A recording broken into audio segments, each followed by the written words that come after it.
Hello and welcome to the sixth episode of Beyond the Haze. Let's get this going.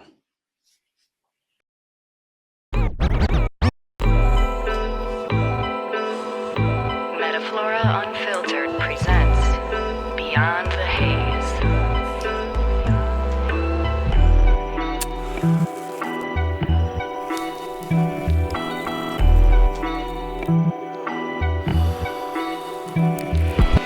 Welcome to Metaflora Unfiltered.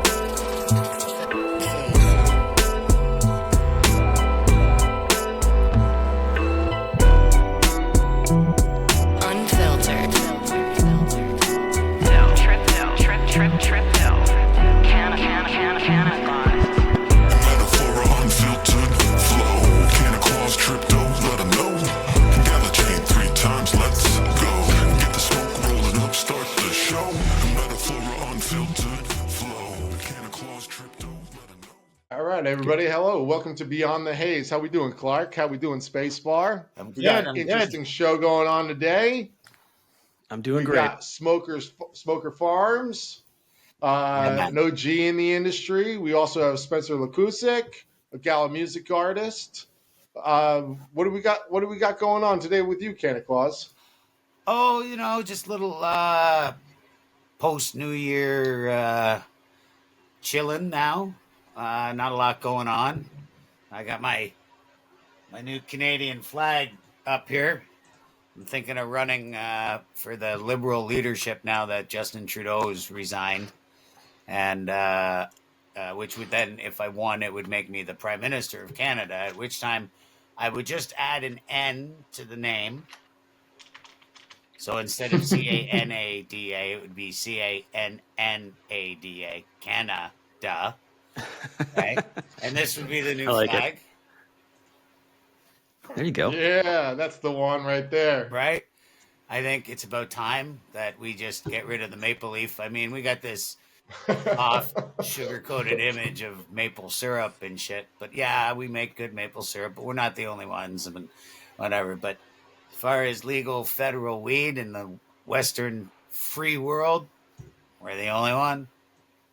That's it. Leading So we the may way. as well exploit it, right? Canada. You heard it here first. Canada. Canada, yeah. And then I think I'd add an A at the end. Canada A. Right. Yeah, just to make sure you understood what's going on. Perfect. But, yeah, no, that's it. I'm looking forward to trying some space weed. I can't get the Yeah, space me weed thing too. out of my head, and I know we have more space weed coming at us. It's kind of strange down the road. Yeah, it's gonna end up kind of being a topic of conversation here over the next for the rest of the season, and maybe going into our season 2 as well. More on that as we kind of unfold a little teaser everything. for you, folks. There's a little bit of cannabis news that I saw over the holidays, and more recently, if you look at some of the papers published, particularly by the DEA, when it comes to education, Perfect. they're still publishing papers, educational papers, stating that cannabis has no medical value and will continue to be a Schedule 1 substance in the United States. Sounds like a lot of bullshit. And then they go on to talk Indeed. about Mirinol and Epidiolex and a few other synthetic or concentrated cannabinoids that do have FDA approval, and how those ones are Schedule 3 or 2. And so it's interesting. It does. Maybe they're going to push against Schedule 3, and maybe it was all a lot of smoke and mirrors all along. Yeah, we'll see where that pans out. I got an article I wrote. Actually, I'll be publishing that later next week, purely on this exact topic that you're talking about here. And anybody that we've had on the show, you included, Spacebar, and me, we all know that this is a bunch of bollocks. There's no substance behind any of this. So, yeah, Well, yeah, but keep so- on. keep on keeping on the good fight over there. There's no way that they're going to win that argument. Yeah, we Yeah. just again, it drops down to their argument is one that our side will find difficult to win, other than to say your argument is designed so we cannot win, and that is that you cannot patent the plant. As a general, you'd have to patent each and every single cultivar, and then each and every individual phenotype, and then different levels of the like. There's just too many ways that it doesn't fit into the traditional medicine mold, and that's Mm-hmm. their basic argument. And so Sure. our side has to show them, fine, you really, truthfully, only in a few cases is it a medicine. In other cases, it's an herbal supplement, and it shouldn't be regulated whatsoever. Yeah. That's, I think, the way around it. I don't know. I've been looking at this because, you can put ginseng out there. It's not a medicine, but it But has it sure is. Yeah. dietary and health Yeah. benefits and whatnot that they're allowed to make claim to. So I think that's where it might end up going if everyone pushes regulations in the right direction. I'm not sure. I like our system again, and we're going to talk a lot about that today with Smokers Farms, how our system has evolved from total black market, right, to Mm-hmm. toast of the town as far as recreational went. When we took that away from Mexico and Hawaii and Panama, and because back in the 70s, those was where everyone was getting their weed, and then of course Jamaica That's right. was That's right. was big in Canada in particular. We've always had really close ties with Jamaica as far as be it political, cultural, cannabis ties, and then of course we got our medical, and then it started to become all regulated and whatnot, and we're going to get into where that is and where we see potentially the future of it in Canada, because our market's still evolving and our regulations are still evolving 6 years in, and they will always continue to evolve, I think. Hey, wouldn't you think? Oh, of course, without a doubt, everything's always evolving. We have this industry is moving so quickly to the point where there's almost fear involved. We have new norms in the industry of spray packs and having terpenes sprayed on bunkweed and using different types of extraction techniques and then adding it back to our flower products. And for us, we never had this introduced into our lifestyles ever. But for the younger generation, this is just going to be the way things are. Yeah. And at first look, from somebody like me or like you, there's so much wrongdoings in this type of aspect, and that gets back to regulations and things of this nature, and how much of it is really required when it comes down to this, or is it just a dated argument? Because when we do go forward and science takes us on to the next level, what is the healthiest way? What is the market demand and the consumer demand on all of this? I mean, I know me and you are probably going to align with this, and I believe that I would prefer an organic form of my flour. I don't want something to get all dolled up and ready for dinner when it was perfectly fine when it came off the plant, when it was harvested. That's what I want. I wanted the natural beauty instead of I'm it being this chemical proportion. Well, I'm down with. I'm not down. Here's what I'm not down with.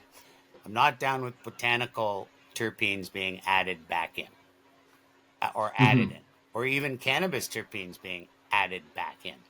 I'm not really for that.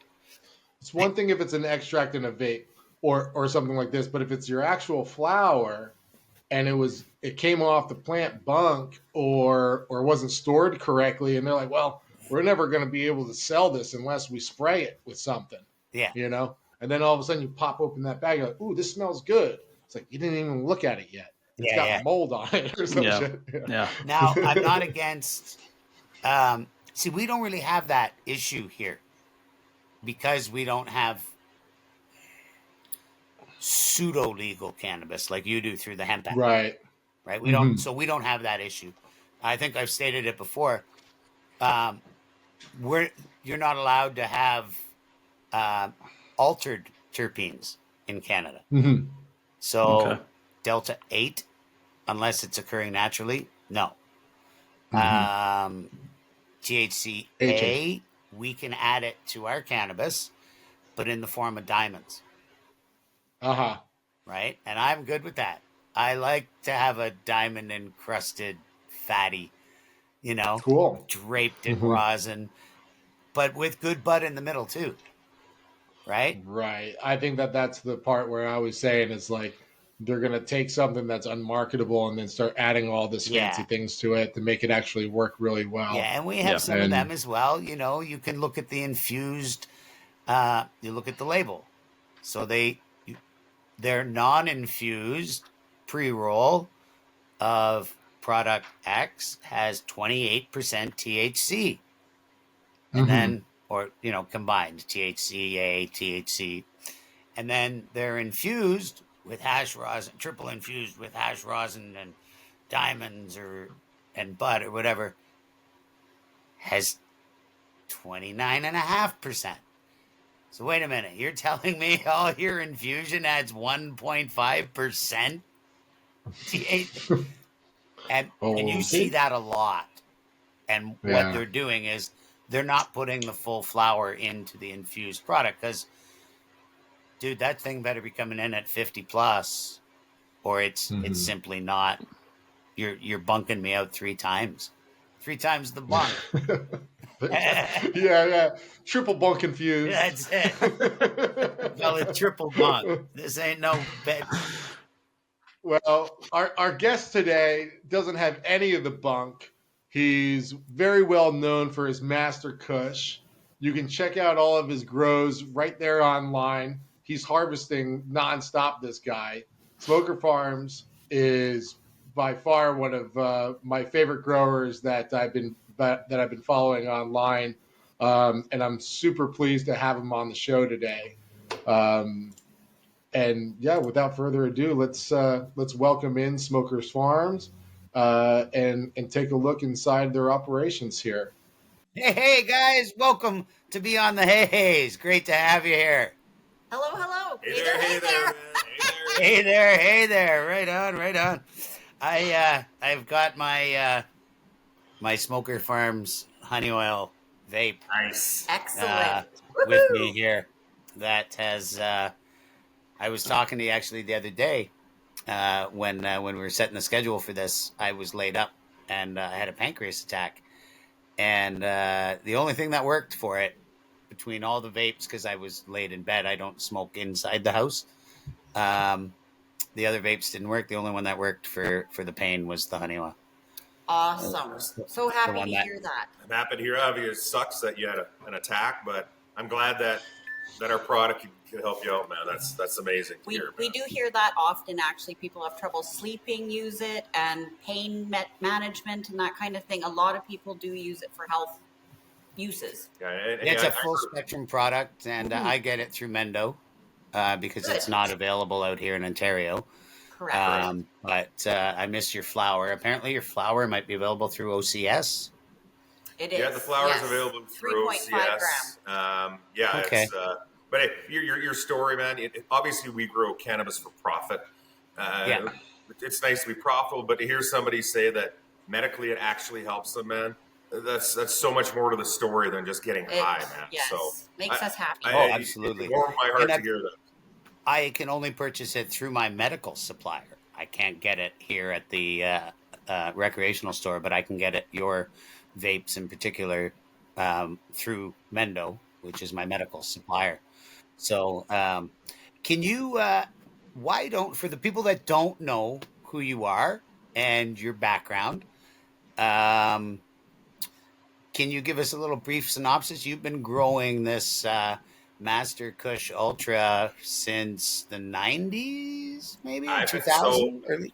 So I'll give the viewers, the listeners, a quick little thing here. So 30 years I've been in the game. Most of it full black market at the beginning, and then I had some licenses to hide behind. Master Kush Ultra came in my life about 20 years ago. A friend just bought a pack of seeds at a hydroponics store, and there was no real phenoing, man. He got what he got, and he gave it to me. So in the black market, huge cult following for the Master Kush Ultra. I brought it into the legal market.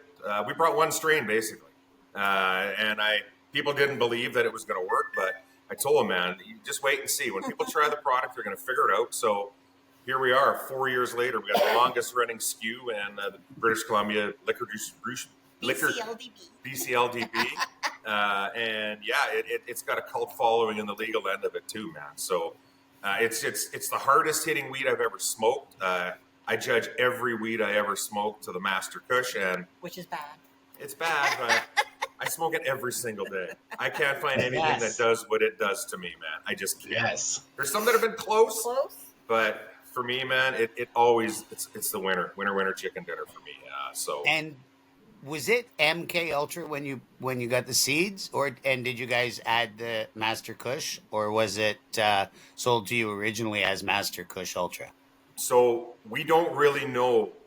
My buddy doesn't know if it was MK Ultra or MK Ultra that it was sold to him as, or if it was Master Kush. We're Gotcha. not really sure. Again, we're all smoking weed, man. This is 20 years ago. But yeah. I gave it the name Master Kush Ultra almost 20 years ago. When I grew it and I smoked it, I went, holy shit, man, this is the best weed I've ever grown or smoked, man. So I made sure I made the U. I did the Ultra on it. So Now, we're not I 100%. asked that question. Fantastic. I asked that question because I remember roughly 20 odd years ago getting both MK Ultra and Master Kush Ultra, and the Master Kush Ultra came from BC, so it was you.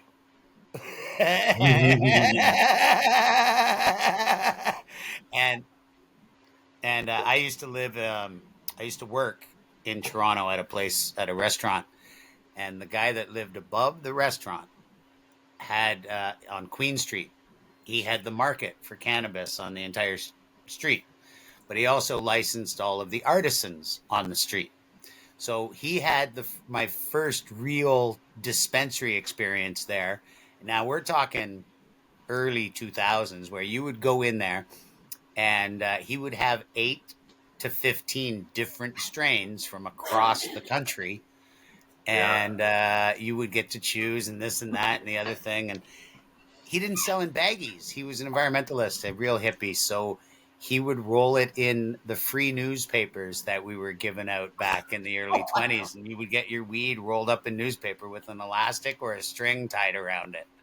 And that's how you... did it in Jamaica. And whenever somebody in Toronto pulled out a thing of paper, everyone, oh, you saw Brian. Because he was very, very exclusive. Only the best would he sell. So That's hilarious. it was like his own packaging, and that's where I first tried your MK Ultra. It was upstairs after work one time, and I remember it, and I don't remember all the strains, believe me, but I remember someone telling me this. So do you guys have other strains that you guys run through your facilities? So I had a couple of strains at the beginning. We had a sativa strain, triple train wreck that we ran. We had a strain we started with called the Ultimate. Sativa's tough in this market. Everybody wants indica, so sativa's really tough. I still have it in the facility. People that had it, they said they loved it. It was one of their favorites still, but it just didn't have the repeat that it didn't have the Master Kush appeal to it. The indica that I had was just a little lower THC, 22-23% THC. So it wasn't a big hit with a lot of people because everybody wants the high THC stuff. Right away, so I'm phenoing right now. Master Kush Ultra has been pollinated. This is years in the making, man. I've had a bunch of seeds from it, so we're trying to come up with something that's never been done before with my Master Kush. So I'm actively working on that, but I do have a new strain that's coming in my facility in the next week or so. I'm going to release some details on it. It's from one of my LP buddies in the Okanagan. I'm very excited about it. Well, what a perfect time to announce it right now. I'm announcing it right now. Here on the Yeah. show. Give us a scoop. I've done a little bit of telling people that I got some new stuff coming, but it's We got a few days till, it's Well, I will tell you, the way that I found you was, well, first of all, you had repeat content. You had a lot of other people reposting your content. Yes. But as I started gaining attention to it, I was like, dude, this guy's running MK Ultra every single crop. And it was much respect. That's what I was seeing. I was like, dude, this guy knows cannabis. And it's not like some of these other companies that are popping up and they're always turning and burning a brand new strain that's going in the market for like 6 months, and then it doesn't repeat in the grow room. And I just saw a lot of that content coming through the ringer time after time again, like another crop of MK Ultra, another crop of MK Ultra. And for me, I like Chem 91 was like my go-to. Monocropping Chem 91. And the go-to place to find that Chem 91 was in these little pockets of people, But and then when I came across your profile and saw what you guys were doing with the MK Ultra, I was like, I really want to reach out to these guys because I can relate to their business mindset on this as well. And then when I linked up with Canna Claus, when I talked to Clark, he's like, oh, I know those guys. He's like, I'm friends with them. And so I'm super grateful to have you guys on the show. What you guys are doing is absolutely amazing. Love it. I appreciate it, man. Appreciate it. I hope. Heck yeah, I appreciate you guys too. I hope that you guys, as you think of introducing new cultivars or strains into your facility, that you're not going to diminish, that you're adding on size with the new regulations rather than cutting back. Because I think you got a real winner, and you have we have that Steam Whistle beer here in Ontario. And their logo is do one thing, but do it right. That is a good slogan. And that's you guys. That's every time I see you, and my biggest complaint with every other single producer in this country is that I fall in love with one of your strains, one of your products, and then I can't get it again. Ever. I agree. Yeah. That's it across the board. Everywhere is like that too, Clark. But I can get 7 or 8 other new products that you have. But I drink Coca-Cola. I know the other one tastes a little better. I know what you're But saying. I drink Coca-Cola. We have had that same discussion. You see where I'm going? Yeah, absolutely.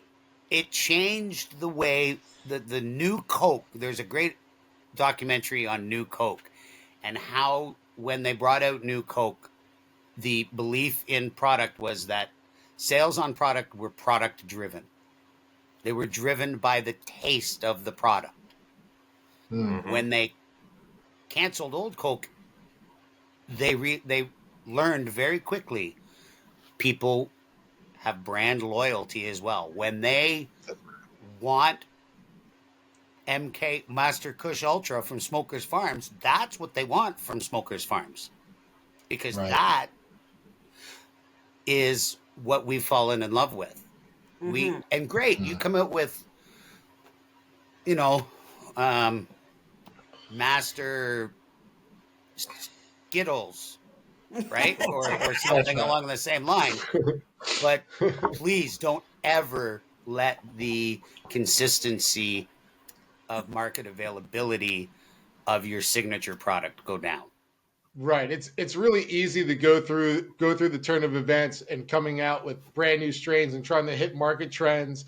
But when it all boils down to it, what I see with your Master Kush Ultra is that it's a smoker's smoke. Somebody who's smoking on a daily basis doesn't have time to change up their flavor profiles. And I'm one of these guys where, okay, you have this new thing, it's too fruity for me. I'll keep it. I'll have it in a jar for a special occasion. but I'm not going to wake up in the Intriguing. morning and try out the new Fruity Pebbles or the new whatevers. Yeah. Like no, I'm going to wake up and start my day with my Master Kush Ultra, and I'm going to finish it with my Master Kush Ultra. Yeah. And that's really the brands that stick out to me is somebody that says, I have the cut.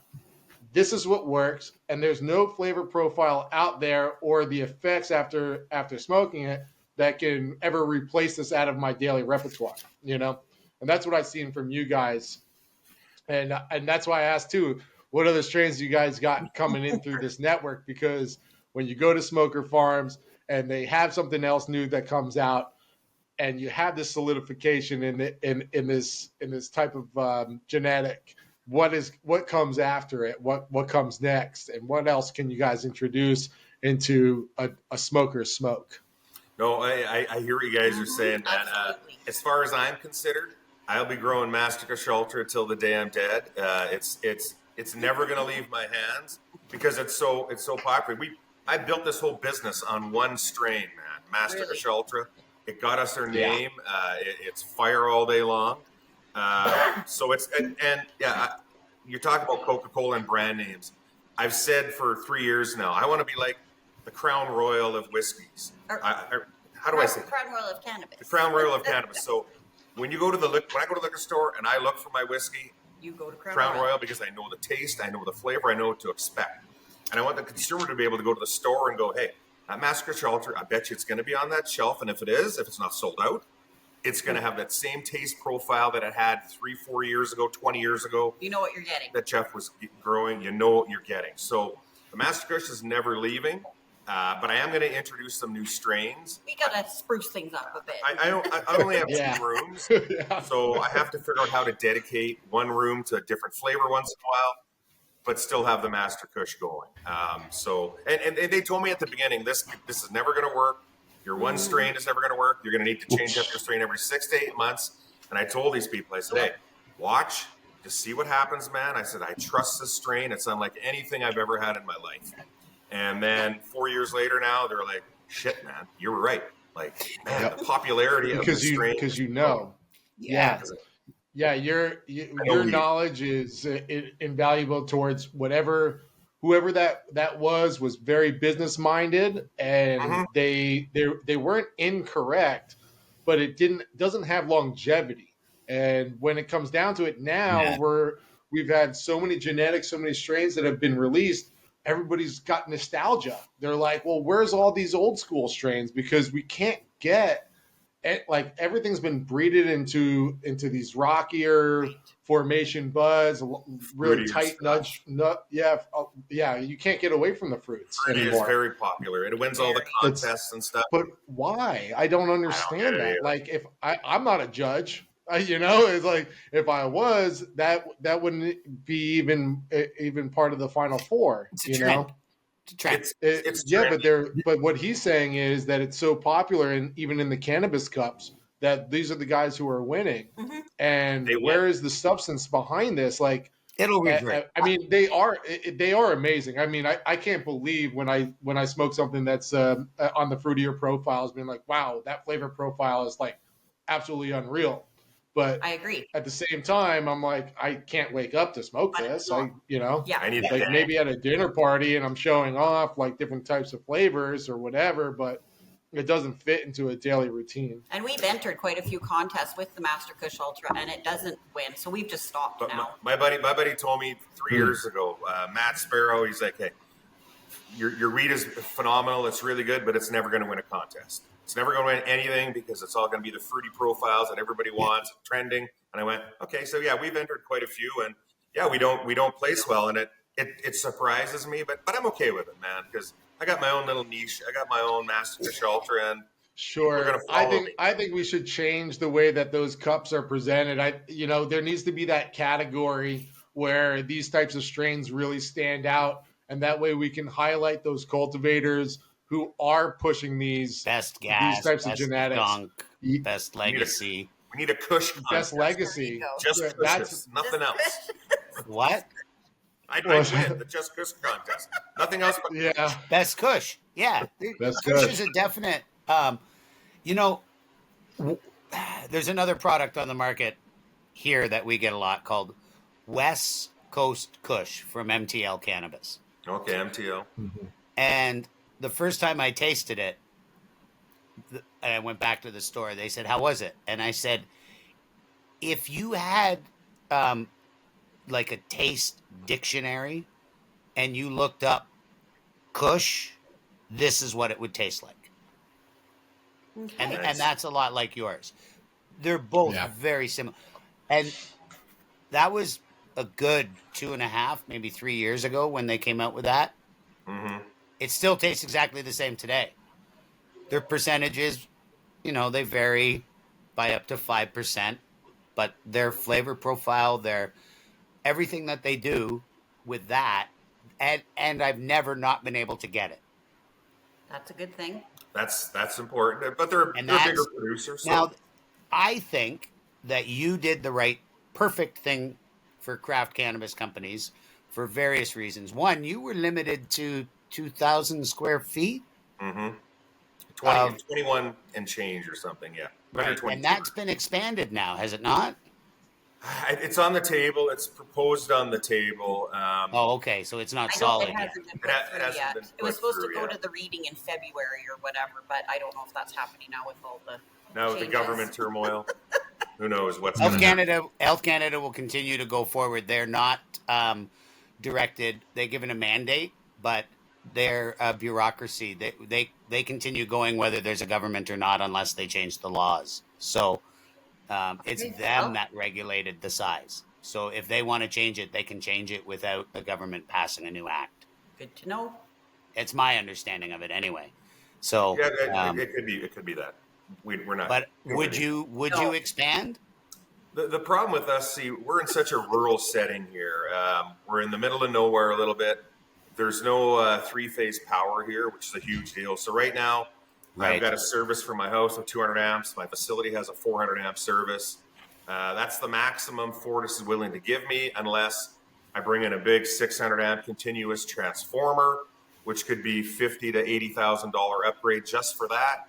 And then I have to construct buildings. So the quick answer is not a chance. Not a chance. There's what about outdoor?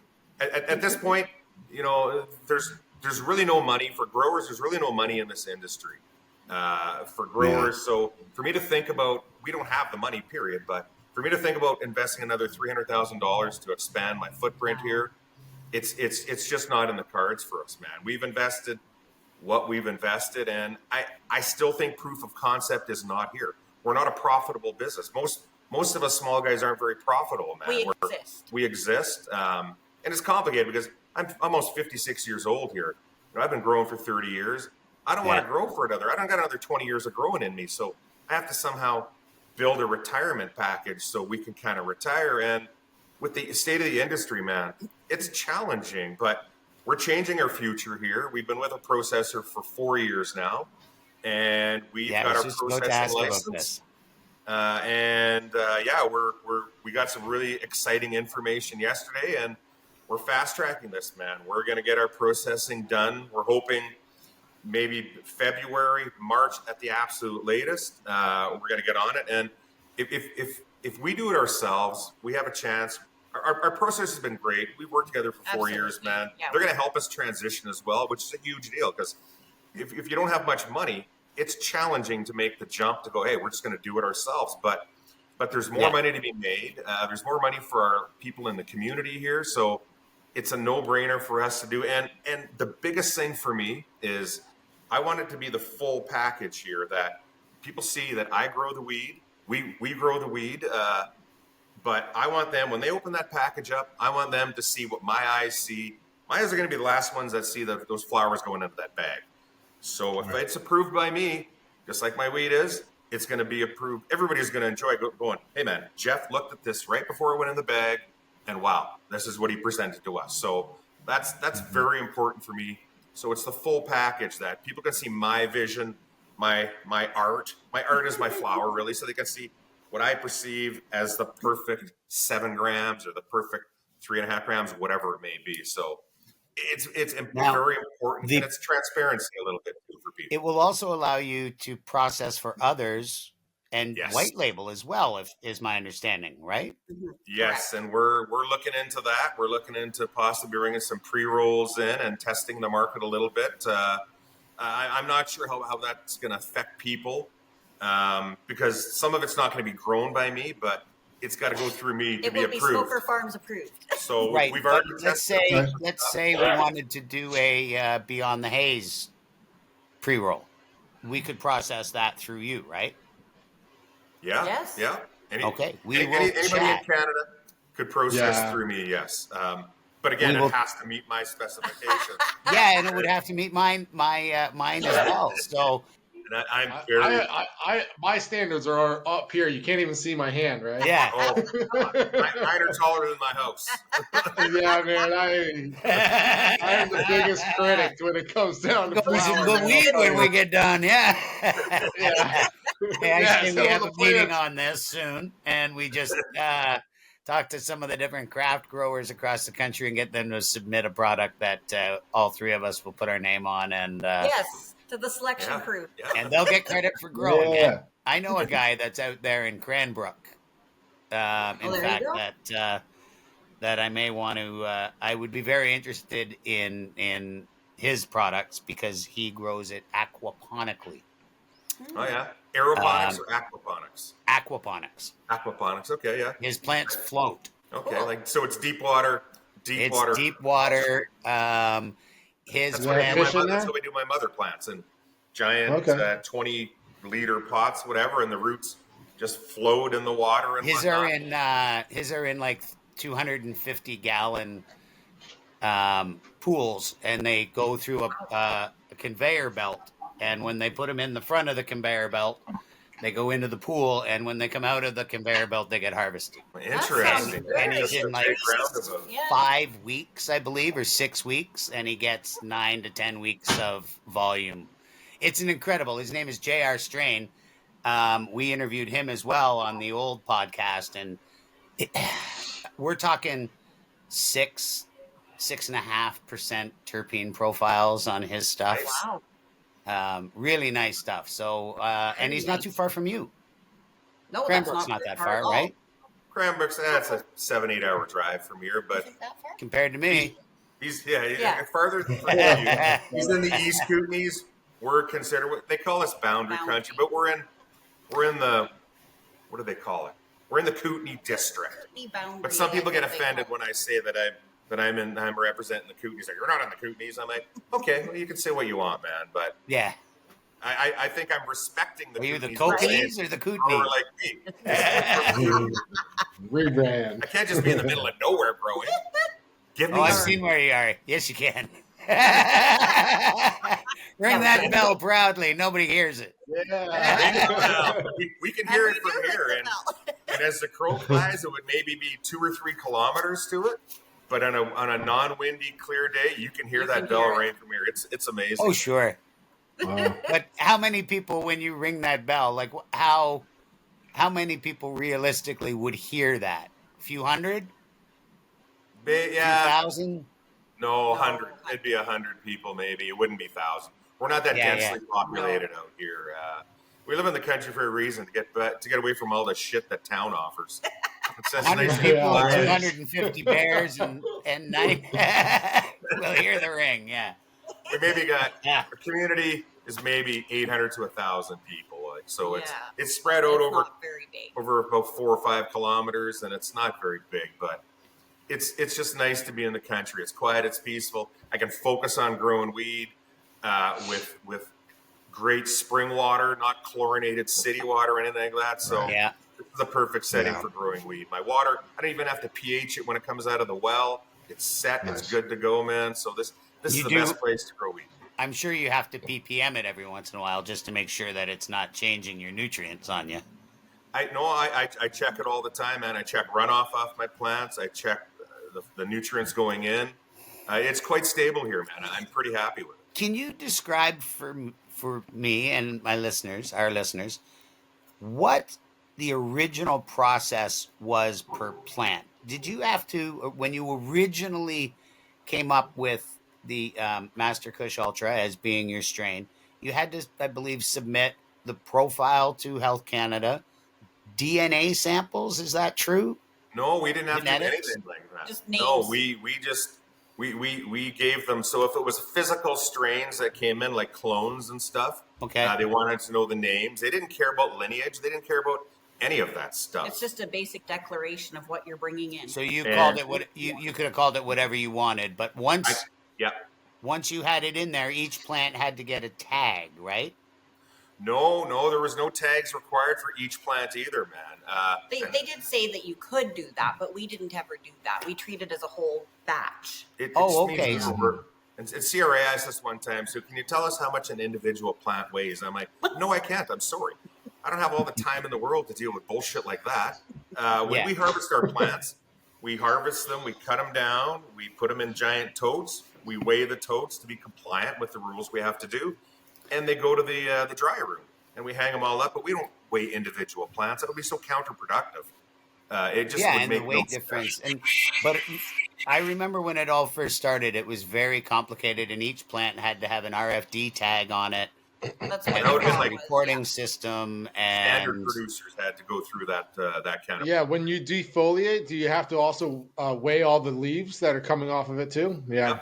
Well, it's because we're still treated like criminals. We have to do this kind of stuff. We have to weigh all the Yeah. destruction stuff. We have to weigh all the stock. All these numbers have to be there because, even though we're legal, it's like we're not We're not. trusted, man. And it's like the banks. Most banks won't touch us because, we're cannabis. Yeah. So, the high stigma risk, right?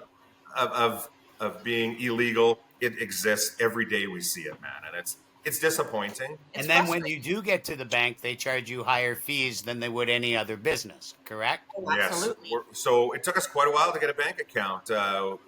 Bank of Montreal screwed us around. They wanted an $11,000 vetting fee just to see if we're approved for account, non-refundable. We told Oh, them, my pound goodness. sand, that's not going to work. So we found a credit union. Thankfully, they worked with us. We still have to pay higher we fees have to pay than a anybody. lot. And Monthly fees. we were told right out of the gate, please don't ever ask for a loan. You're in high-risk cannabis, and there is no money for you whatsoever. We can't loan you a nickel. And it's still 5 years now. It's still Yeah. the same. Don't ask for a loan, please. You're dead to us. We cannot give you any money. There are some Mind-boggling, isn't it? that are getting It better. is. Yeah, really. But It's slow. And everybody in the industry has problems with bank accounts. And what about the excise tax? What is the federal excise tax? How much? Is it $1 per a gram? One scammy dollar a gram. I said it. It's ridiculous, man. That we pay $1 a gram, regardless how far up you go. Yep. $1 a gram. Plus all the other fees per province. And so when they brought this in, the Wow. Health Canada thought we were going to get $10 a gram for our cannabis. So they figured it was 10%. It would be fair. Hey, 10% would be fair, but the average price people are getting for weed is It's not. between $2 and $3 a gram. So let's get this excise tax where it needs to be, 20, 30 cents, man, not a dollar. Well, that man. $1 could in there, like they thought the retail price would be $10 a gram, not the wholesale price, right? So that $1 shouldn't be on you. It should be on the at the retail level. There should be no excise. Like, you understand where I'm going with it? Absolutely. I didn't. Right, the retail, it should be passed on to the The retailer, not to retail the level. Yeah, cultivators. it should be Right. included in every $10 you sell, the retailer owes us $1. Yeah, That would be a lot of those things started off that way, and then we were like, especially in California, a lot of the California origin cultivators, they were running into certain situations as well where the margins weren't there for them, and a lot of the tax were putting a stranglehold onto the cultivators, and so they started moving it into the retail level. But our wholesale numbers never really rose up to meet what the end user was paying for. So it was like, okay, it's X amount of dollars a pound, and we're making $50 per pound or something like this, or $100 a kilo. However, once it gets down to the retail environment, they're paying like $4,800, $9,000 per $9,000 a kilo, and it's like, well, where is this in our supply chain, and why am I not able to access this marketplace? Why am I not allowed to be a farm that goes direct to consumer? Yeah. and or have my own retail? Why am I not allowed to bring people to my farm and have a farmer's market directly on our sites? You know, and the entire thing was in place to allow big corporations to mass produce cannabis in order to put it through their own life cycle and capitalize and put other people out of business, and then acquire those businesses that came up and running. And it almost was like set up like this from the entire beginning for a longevity plan. Like these guys were able to operate at a negative for 10 years in order to acquire all the other people that were setting up all the infrastructure and then coming in to expand their That's what operations, and now meet import export laws and being like, hey, don't get mad at me. If we were to go legal tomorrow with the exports, we'd be out of cannabis. So it's not our fault. It's the legality faults, you know? And that's what I think they it's tried like to this do all here. across the board. I think so. That's what they think they tried to do here, but the big corporations couldn't they couldn't appease the quality that the market in Canada required. I agree. We're a much more sophisticated market than most places The in the large world. corporations that were coming in, they were not being able to meet the type of quality that a craft farmer is able to grow, because the craft farmer has been doing it for decades and decades. Correct. The big guys came in and they put somebody in there that had a year's worth of experience and said, "Hey, go manage this 2 million plant farm and let's put it into every single store." And it wasn't working that way. No. It's a shame that's how things played out here. Yeah, and you know, unfortunately, because of these, unless they revise these taxes, the ones who have changed the market and improved the quality exponentially, I don't know how you guys are going to survive. It needs to be. We do have an election coming up in the fall, and I think it needs to be something that is on the election. Definitely. And it needs to be, particularly in our community, in the cannabis community, we need to speak up.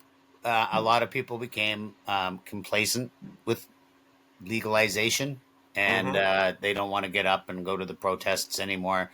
They're no longer protests for a lot of people. They're just celebrations. Yeah. Yeah. But this 420, I know that at our expo, I am going to be speaking a lot about cannabis reform.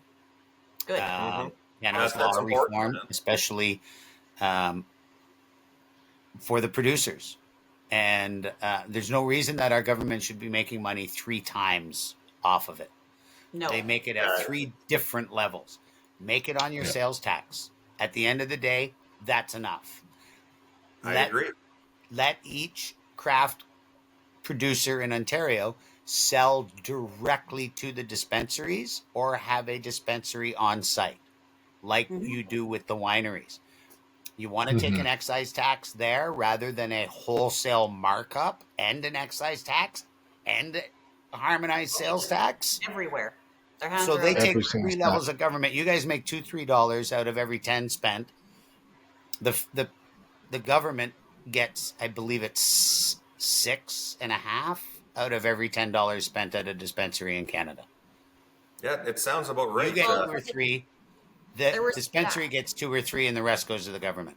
We end up with how much? 15? 15 to 18% is what I kind of figured out we get out of every dollar. It's peanuts, man. We're a small little farm here. We grow. Crazy. The government makes about $200,000 a year off us on excise tax and GST and PST. Do we make anything close to 200 grand a year? Yep. Not a fucking chance. Sorry, I swore, but we're not even close to that, man. It's unbelievable. That's wrong. That's criminal. Yeah, That's No other criminal. business has that's criminal. We've Right. been the same. Nobody would get into this business No. if they seen the Cartel market. doesn't even do that to their growers, No. right? Like Who doesn't do that to the growers? the cartel wouldn't even do that to No, their growers. Right? No. Like the You're government's always got nothing afraid like of that. gangsters and stuff in the black market. Yeah, now we have the big gangster. It's called the government, man. And they're Yeah. just- I don't know why they don't want to help us. Again, we're cannabis. Who kind of cares? Sweep it under the rug. Just collect the tax dollars from it. And it really sucks, man. Some of the tax dollars are supposed to go to help educate people about cannabis and do research into cannabis. It goes to general revenue. Like what a bunch of bullshit, man. Like you guys brought in the system, and the problem was that there were suits and bureaucracy that brought it in. There was no guys like me that were on the panels, old school growers that could say, hey, this isn't going to work, man. This isn't going to work. They decided to do it themselves, and this is the shit show we have now. The cannabis industry, man, it's a horrible industry to be in. I'm not going to lie. I love weed. I love growing weed. It's my passion. We're going to try to eke a living out of this, but it's not easy, man. There's so many guys flopping and shutting their businesses down, and I get it, man. There's not going to be any producers left in the end. No, we've already lost so many great growers. Lost so many, and we're going to lose a lot more, man. It's unbelievable, but they're short-sighted, man. They just see the money coming in. They don't think that if there's more producers, there's actually going to be more tax money coming in. They just want to rape and pillage us, is what it's, for lack of a better term, rape and pillage. They just want the money, and that's what they're doing. So, Totally. We hope it changes. We're I begging. live in wine country. Niagara is wine country. Big wine country, yeah. And cannabis produces more tax money than the production of wine in Canada. I believe it's 5 times the amount. Yeah. 5 times. There would not be a single successful winery in Niagara if they weren't subsidized by the government. They are constantly, and the same is, it can be said for the Okanagan. Your provincial government dumps money into that stuff and calls it tourist promotion. They're more valuable as a tourist resource than they are as a winery. Very true. But what they don't tell you is that winery that they're supporting then hurts our healthcare system, causes extra policing on the roads, because people drive out to the middle of nowhere to go to a wine tasting. And then they drive home. And they're going to spit in that bucket. Come on, it's wine. They're going to drink it. Right? And they do. They drink it all the time. I get it, but I don't see why cannabis isn't being treated the same. We have more flavor profiles in cannabis than wine ever did. Yeah. Agreed. More varieties, more everything to it. But And, you know, It's unreal. it'd be great to get into pairings and things like that. And evolve the cannabis experience. But I am very, very happy and proud that there are people like you from the legacy market in our Canadian system. And I, as a consumer and an advocate, want to make sure that you don't disappear, that you are the backbone of this so that you can pass your knowledge on in the same way that a great chef passes their knowledge on to an apprentice and to those up and coming.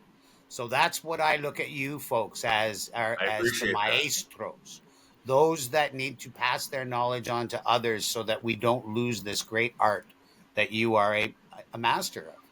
You will never call yourself that. And that is other thing. I'm not a master. The masters of their trades never call themselves masters because they know you cannot master it. You can just get better at it.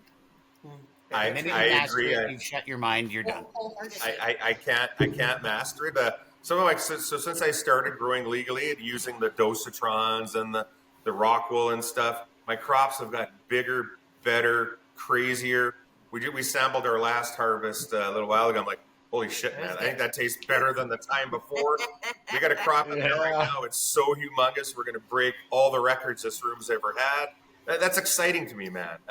But the mastery of a living plant, it's challenging. I know what to look for. There's a lot of factors. So many factors, so many environmental changes that can happen. The outside air temperature affects the inside, even though we're sealed rooms.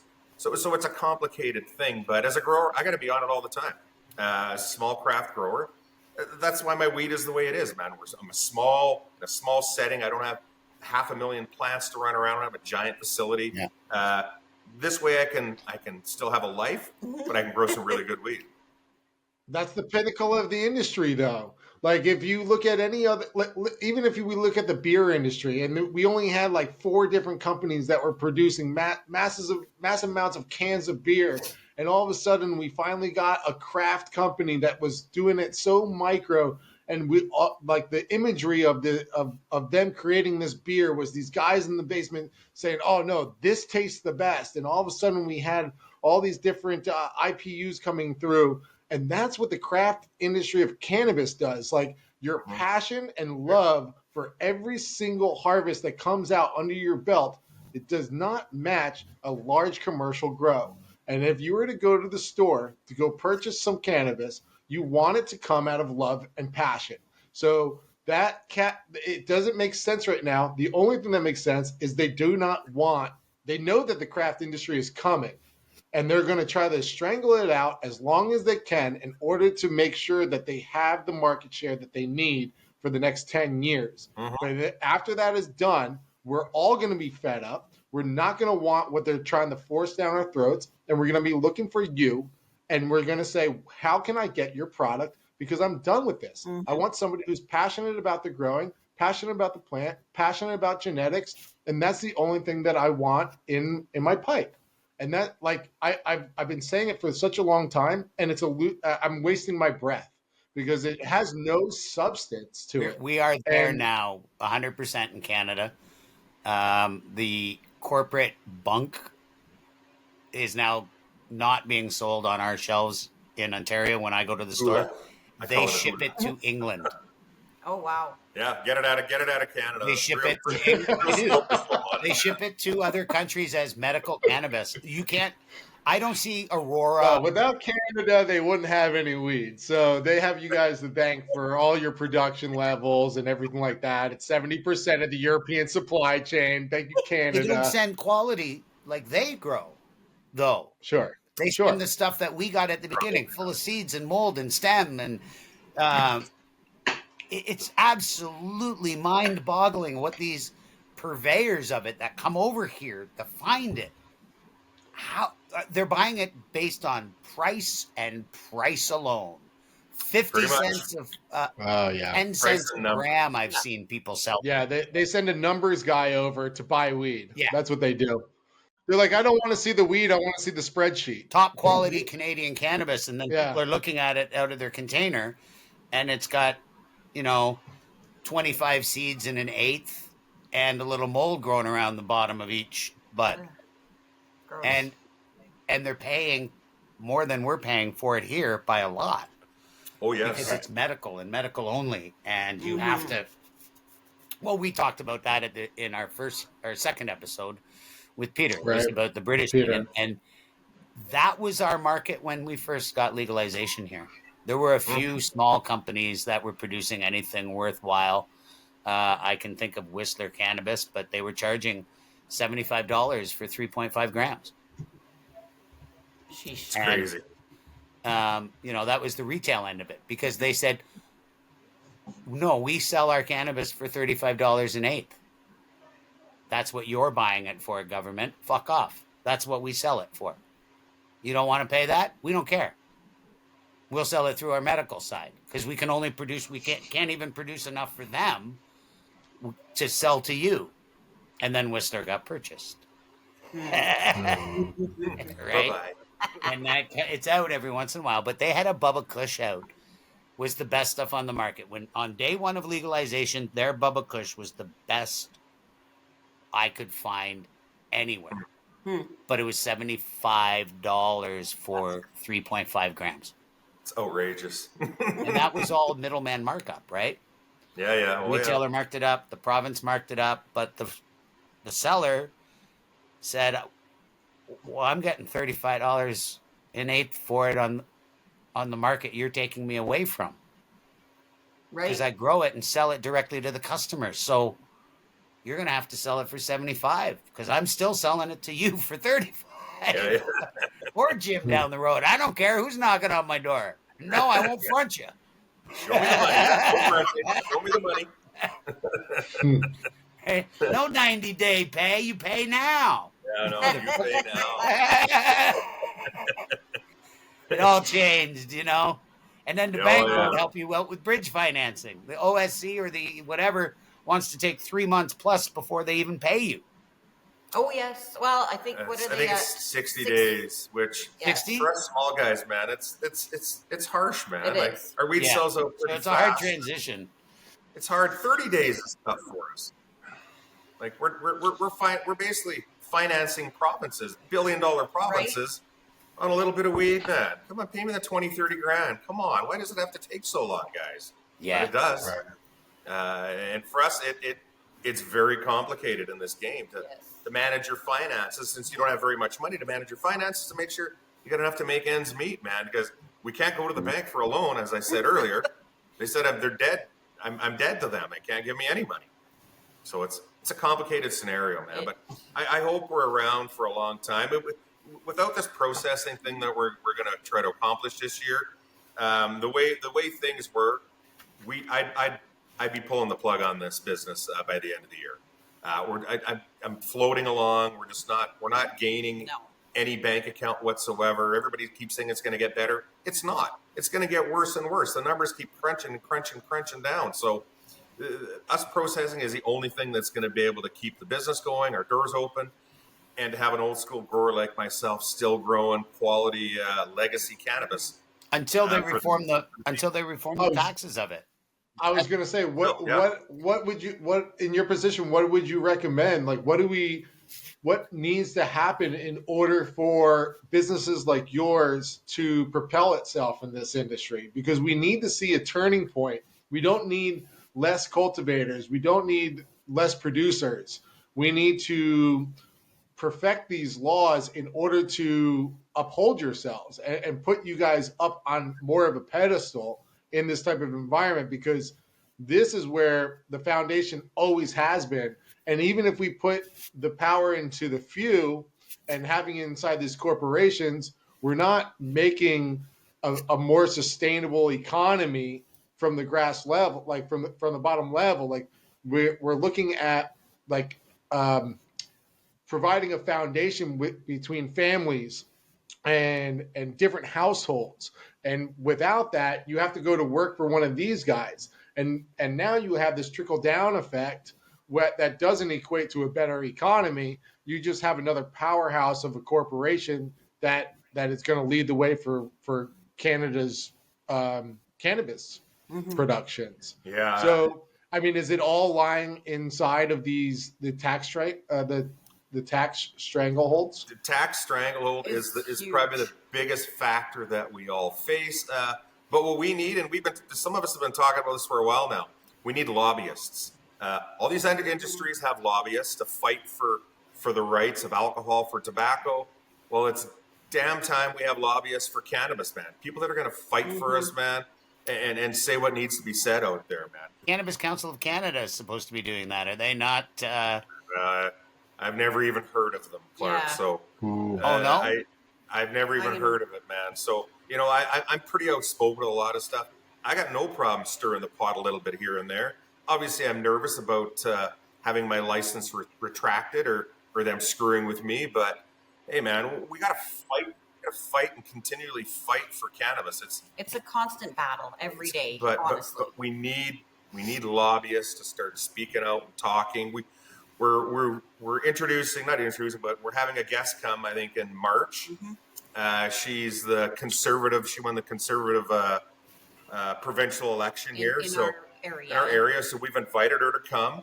Hey, come and see what's happening in cannabis. Come and see but you got it's not just come to see it as a small business, not cannabis. I think that's the biggest contingency. People say, "Oh, it's cannabis. It's cannabis." No, it's a small business. We are like any other. Yeah. Well, we should be like any other business, but we are not treated that way at all. We are not. So when the provincial election happened, we went to a fundraiser thing, and I asked some of the guys that were wanted to be elected. I said, "So what's your policy on cannabis? What's your step?" "Oh, we don't have one." I'm like, "What do you mean?" It's not on the docket. It's not on the docket. I'm like, so I said, take cannabis out of what I just said. I'm asking about small business. We're struggling small business, and you still kind of don't care. So I wasn't a big fan of the provincial comments by these conservative guys. It's a non-issue to them. And I don't want to get political here, but am I nervous about the conservatives federally? Well, of course I am. There's members of the party that have said they want to get rid of the Cannabis Act. They want to make it gone. So That's a huge, huge setback for us, man. We're struggling as it is. If that's the case, man, We're really on the bottom. we're gonna get screwed here. So when the federal election starts happening, hey man, I'm gonna be knocking on some doors. I'm gonna be making some phone calls saying, hey, what the hell's going on, man? What's your policy on cannabis? And I'm gonna invite them here to look at a small business and to see how we're struggling, what could help us, and give us a lifeline. Give some of us guys a lifeline, man. We need Yeah, it. I will be definitely concentrating on that and speaking to as many people I can from the 4 major parties in Canada leading up to the election. Awesome. I have quite a few connections in different levels. I'm pretty sure that I can speak directly to Elizabeth May and possibly Jagmeet Singh. I wouldn't probably speak. I don't know who the other two are going to be necessarily.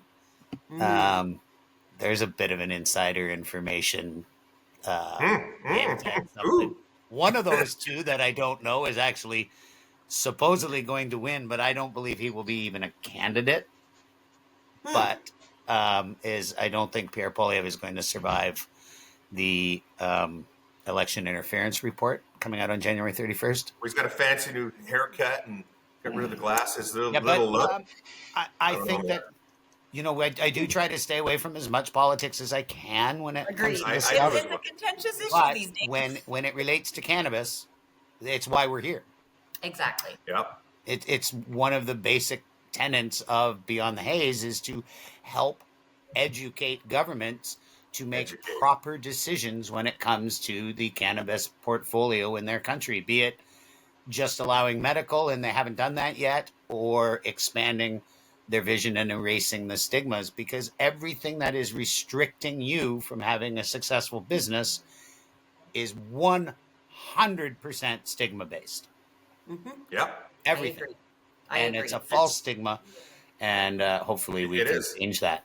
We do this. I'll explain quickly. We do this Canna Coat Drive. We've done it for 2 years now, where cannabis dispensaries, they put a little box. We collect warm clothes for the needy and for cold winters out here. It's done on the coast of British Columbia, and it's done in And the then interior Okanagan, here. yeah. So last year, I contacted Global to see, hey man, we're doing this good feel good story, man, about we're trying to help the homeless. We're trying to help people to make their lives better.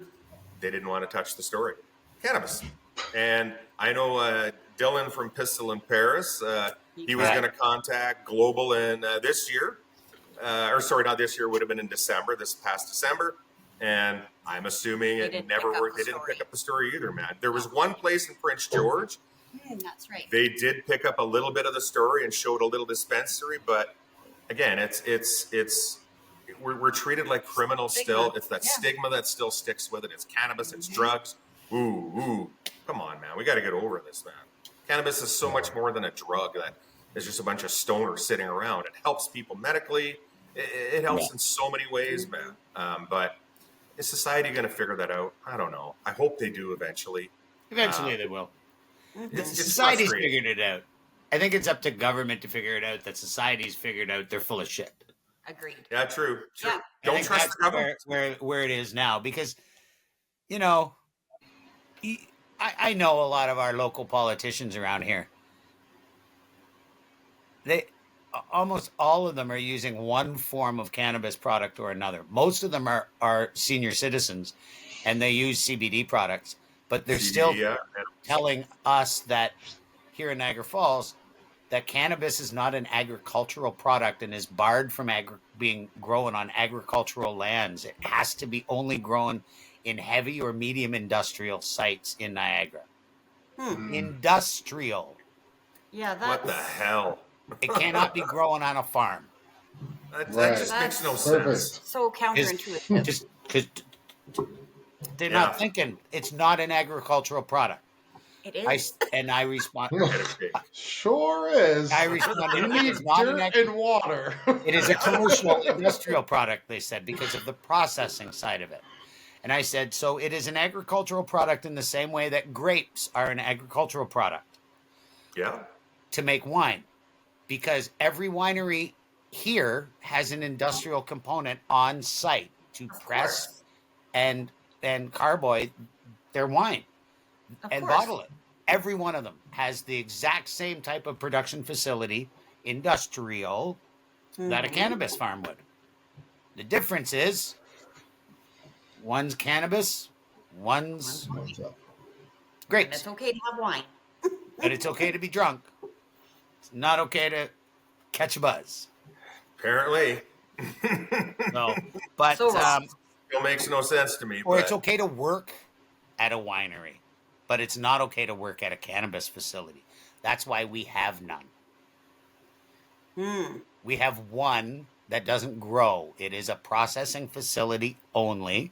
He is the largest producer of cannabis extracts in all of Canada. He's here and in London, Ontario. It's all he does is buy up all of the 10-cent, 5-cent, 15-cent outdoor and process it into distillates, which he then sells as vape carts with botanical terpenes added to it under stuff. 450 different labels in the province or in the country because he sells it to everybody. But hey, a brilliant business idea. Yes. He doesn't grow anything. Very low overhead. It comes in on trucks, dried, ready to go, goes into the machines, gets processed and extracted before he's and sold in bulk to the bigger companies or even to a lot of the pre-roll makers that are infusing it with distillates or concentrates or Right. whatever, and they white label them. They put their own name on it, right? Yeah, we're hoping that the botanical things get removed. The government has said they're going to ban all botanicals and vapes, so we're hoping that happens. Unfortunately, it's going to crush his business, but there's not going to be many players left in the game. In BC, in Canada, I know there's only one honey oil producer, and that's us. There's some live resins and rosins and whatnot in vape pens, but yeah, we're really looking forward to this happening because it'll transform the vape market for us, man. But I know some people want to taste cherries and blueberries. I want to taste weed, man. I don't want to me be too. covered up with anything. I want that Well, we pure- don't allow it in tobacco. That's Exactly. yes. We don't allow it in tobacco. We don't even allow menthol cigarettes up here. Menthol is gone right. a long time ago, yeah. Yeah, that's something they some Americans were freaked out about the other day. We came up here and I can't even buy a menthol cigarette. I said no, and our regular ones don't taste like your cigarettes anyway. This is true. So, listen, guys, it's been great to have you on, and I want to catch up some more. Maybe season 2, we can revisit and see where you are with once the production facility is up, and maybe we can look at popping in on one of your videos, and you can explain to the listeners in the grow room the differences now. What changed from 20 years ago when you were growing in the black market, like they must in the rest of the world, to now, how things are different and safer as a grower now for you. I'd love to hear your experiences in both worlds so that when countries do visit looking at legalizing it, they understand that their people are going to consume it anyway. Mm-hmm. But when they consume it grown by somebody with all of the, like you said, the new things, the rock wool, the machines, the testing, all of that stuff, the quality gets better, the safety gets better, the contaminants go down. 100%. And we'd love to see maybe how you can show that to everybody on a show. That's just an idea off the top of my head. That would be awesome. Yeah, that would man. be cool. We could come up with some kind of a show on that for sure, man. I love And we'll talking probably about have to come out there and visit you and do this, I think. You're welcome. You I'm definitely coming. some master I knew he'd be in. I knew it. I'm coming. I don't even need a place to sleep. I got a can of tent I can park out in the woods. Me and the bears I can do some belong floor just fine. space. I got Got some 3.5 reindeer acres. not too far from lots of you space. too. So Cool. But no, something like that sounds fantastic, That does. man. But yeah, hey, we appreciate you you doing a podcast with us here, man. Absolutely. It's awesome. The more people that hear our story, not just our story, but hear a grower's story in Just in Canada, general, the yes. challenges and some of the stuff we face, man. It helps educate people on, hey, you know, this cannabis, it's difficult to get to us, man. People work so hard to get to us, and they don't really do well off doing it, man. So we're hoping this year we're going to transform our business into being profitable, and I want to be in love with cannabis, growing cannabis again. I still am, but It's you know, frustrating. man, when there's not enough money, it's a challenge to wake up every day going, do I still really want to do this? I do, but all the parts are in place. It's just a little bit of financial that we need, and then Really, that's the only thing hey, man, that's missing. I'll grow into the sunset, Yeah. man, and I'm happy to do it, man. But yeah, I really appreciate your forum here to get our stories out a little bit, man, Absolutely, and showcase. yes. Well, we wouldn't have the industry without the people like you. Absolutely. There's been decades of work going on here. There's been a war on this drug, and it's been a crucial part of society for generations and generations, Forever. and with forever. And without the people that are in place right now that are trying to make that move into activism, into the retail and recreational medical industries, none of this would have existed. And if we all need to make a choice here on what products that we choose when we get to the shelves, and you should go out there and support your craft cannabis farms. Choose that all the time. right there. The honey oil. That's right. Telling ya. Honey oil, baby. When I go to Canada, there's going to be one brand that I'm looking for first: Smoker Farms. Excellent. Oh, that we'll be going right to the farm when you come to Canada. I tell you, All right, there's a lot of people down south that would love to try our weed. They tell me all the time, "How can I get your weed?" I'm like, "You gotta come to Canada to see us, man. That's the only way." Any thoughts of producing a larger size package for shipment so that someone doesn't have to? I know it's margins, right? Yeah, I'm going to be there for a couple of weeks. So how do I buy a pound? I don't want to like nickel and we got a dime 30 gram myself. limit, but apparently we got a 3.5 gram increment. I'd we love do to buy 7 an ounce. grams. What's that? I'd love to have an ounce size package of it. Don't the margins for an ounce. It just gets smaller and smaller the bigger the pack goes. But so in Ontario we do 3.5s. Apparently Ontario still likes 3.5s. In BC, 3.5s are dead. Nobody does 3.5s. We're all 7 grams here. Is there a chance it might go to 14? I'm not sure. 7 for sure is happening, but 14. Well, if we're processing our own stuff, there's a little bit more margin. So that's Okay. The problem is being a small grower with a smaller footprint. it. Just makes less for everybody. It means less for everybody, and Yeah, when you're yeah. popular, everybody wants to kind of get it. So it's I'd love to have bigger formats, but it would mean Should I'd ask have the to. guy at Crystal in Paris how he gets away with his pricing.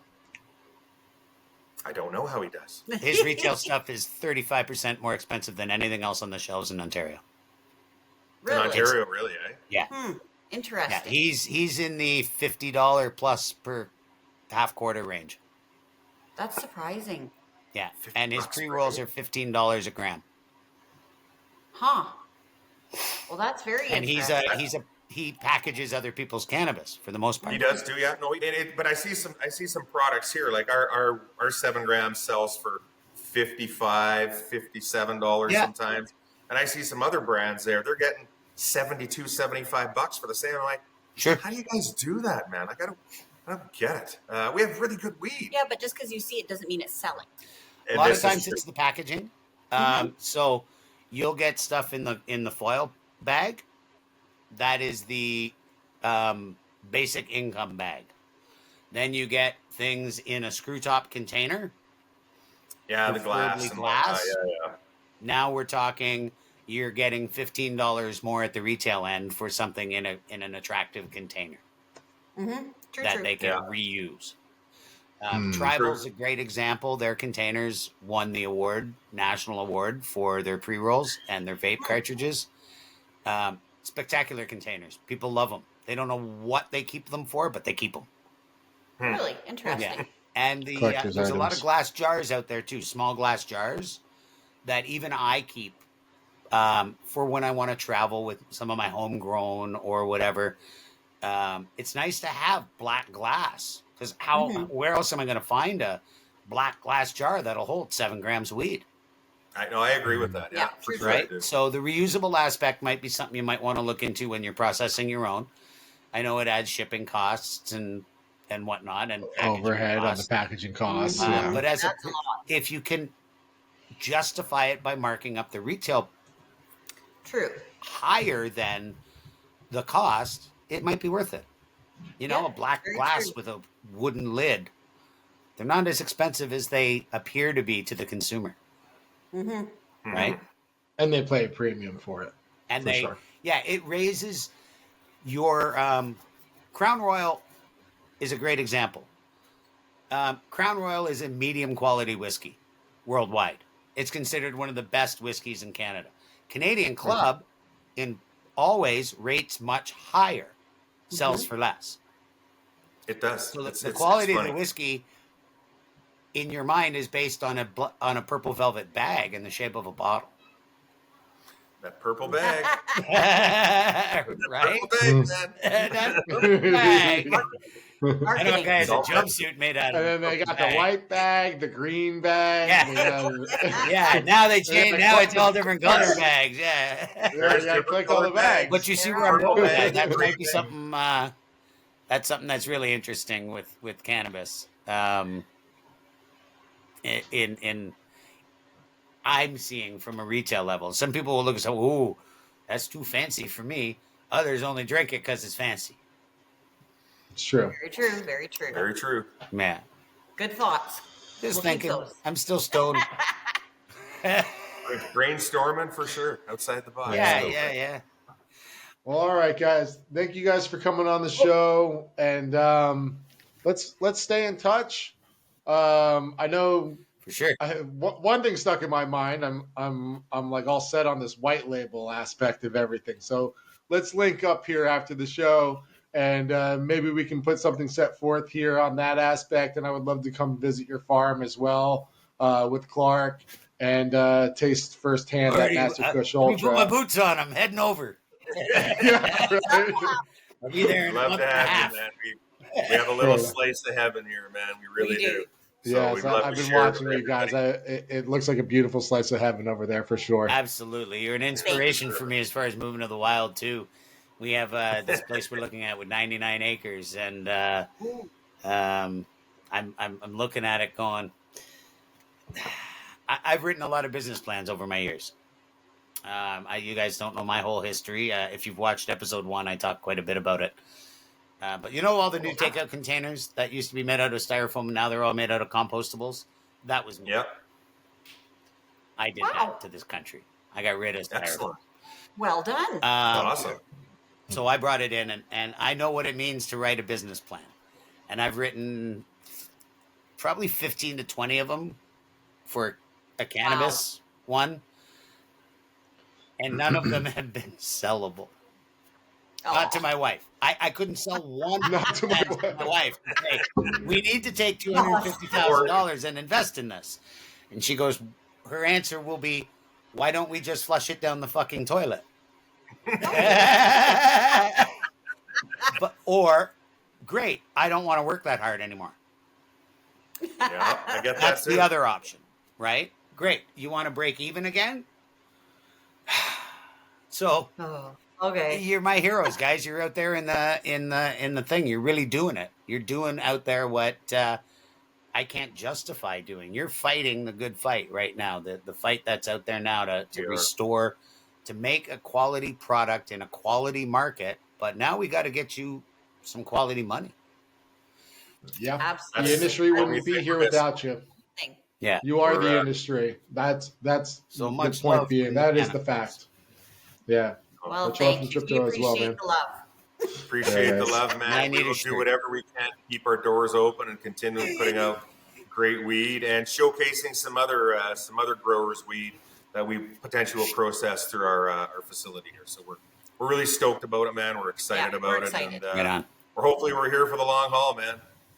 Fantastic. I hope so too. Me too. Thank you, guys. We really appreciate it. Thanks All for right. being on this Cheers, bit, y'all. guys. Appreciate nice it, day. man. Peace. Have a great day, Have a everybody. good one. Bye. Bye. Well, that was fun. That was amazing. I love those guys. Great couple. And like I said, the industry would never have made it to where we are at today without people like him filling the shoes from decades before up until now, saying, "Hey, this is my business. This is what I've been doing. Yeah. I've created a mark here, and I'm going to continue going." And the strongholds that we face through the government and the taxes and all this is exactly what Beyond the Haze is talking about since day one, that none of this should be standing. We need a craft industry Yeah. through and through, country by country. We are the ones that have created this industry to what it is, And and we have a space here. Government needs to treat it like every other industry. Not Exactly. like a okay, you want to treat it as a semi-controlled substance. I get it. Like alcohol manufacturing, treat it the same as alcohol manufacturing. Yeah. Put the restrictions on. I get it. If you're a known criminal, you can't be a director of a corporation anyway. So, put those type of laws into effect, which is what we have here. But man, why y'all got to take so much of their money? You just rip them off. Everyone wants an extra. The bank wants extra. The government wants extra. The shipper wants extra. The seller wants. Everyone wants extra because they think you're making a fortune because you're selling weed. Yeah. But I think the key part of that whole thing that can't be missed is they went from being the producer, the wholesaler, and the retailer to being just the producer. And there's 3, maybe 4 more layers of people in the trough now. So they're producing more weed for far less money than they ever used to, with way more regulations and whatnot on how to do it. But that's one of my big takeaways from it now. There needs to be some reform in Canada while the rest of the world even catches up to us. So that is kind of... And I'm telling you, it's across the board. What's happening in Canada, we just heard it firsthand from Smoker Farms, which is one of the most respected farms that I'm following online. I'm telling you right now, it's happening in California. It's happening in Oregon. Yeah. It's happening in the states. And those are state regulators, not even federal. Right, exactly. It's still the same thing across the board. The people who created this industry are trying to force them out. And so when you go to the stores, I don't know if they're trying to force them out. I think that they have a misconception of how much money they made on it. Now they may be trying to wolf in sheep's clothing, man. I don't know if I'd be able to agree with you on that. I don't think they can force them out up here. And the reason I say that is they tried at the very beginning to sell us crap. The large corporations can operate on a loss for a decade worth of time in order to make the acquisition of all the groundwork that was done in other areas. They tried that here. It didn't work. They're gone. I mean, we just heard it. But they're gone. Oh, those companies right. They're those guys are, yeah, right. Right? They didn't, a lot wouldn't sell to them. They folded instead. Right. So right. No, you're 100% correct on that on that aspect. Either they let tremendously. I just have seen a lot of people that were expanding in the younger days of the industry who have been here since before recreational has even formed, and they were growing, and now all of a sudden we hit this balloon pop, and they're closing down their farms, and the first people who are knocking on the door are the people that are larger and are looking to expand. And they've been operating at a loss for years as well. But those years of operating at a loss has also brought in more investors because they're burning money and they're saying, hey, well, we're burning money now, but we can acquire this company and we can acquire this one. And then they're going to open up the import-export laws and we're going to be able to match demand. We're seeing it also in Canada. Canada is already matching a demand on international borders. Yeah. So, I mean, you guys are sitting on a huge infrastructure for global cannabis. Yeah. Who is not, and that's why the first public companies were coming from Canada. Sure. And that's why their values went from $25, $30 a share to 25, 30 cents a share. You go look at Canopy Corporation. The day we legalized, October 10th, 6 years ago, 2018, their stock, I believe, was $33 $33 or $34 a share, and I believe now it's 12 cents, 12 cents or something. something like that. I'll have to check That into was that, but based it's solely close. on Yeah. everyone thought they would make a shit ton of money selling weed, including the government. They sold bunk. Nobody bought it. They thought they would make money on the edibles. Everyone was like, 5 milligrams? Are you what? And we still are at 10 milligrams. And I don't think I can eat that many gummy bears. I'm like, dude, I'm going to need to go to Weight Watchers if you keep this up. Yeah, right. I'm going to get diabetes now. Then if I eat sugar-free gummy bears, I'm going to be stoned and shit. Have you ever read the Amazon reviews for the Haibo sugar-free gummy bears? Have not. When you are done this, go and I will. I'll go take a look. it is the funniest reviews anywhere. They cause massive explosive diarrhea within minutes of eating a quarter bag or whatever. And you just got to read that people write their experiences as if they're docudramas. It is priceless. Anyway, that is a great segue. So we have a very special guest today for our music act. We have Spencer Lancusick. He's a talented trap soul artist based in Nairobi, Kenya, with a unique sound that blends traditional R&B with modern hip hop. Lancusick delivers raw and vulnerable performances that resonate with listeners. His music combines emotional and introspective lyrics of soul music with hard-hitting beats of trap music, often featuring heavy use of electronic production and elements. He's also a part of Lionheart Entertainment on Gala Music. And let's bring him on up here. If you guys want to support him, go on over to his tracks and go take a look. Spencer, come on up. All right. How we doing, Spencer? We're doing good, man. How you doing? How you holding up? I'm doing fantastic, man. I want to give you props for showing up every day with positive energy, positive vibes, day in, day out.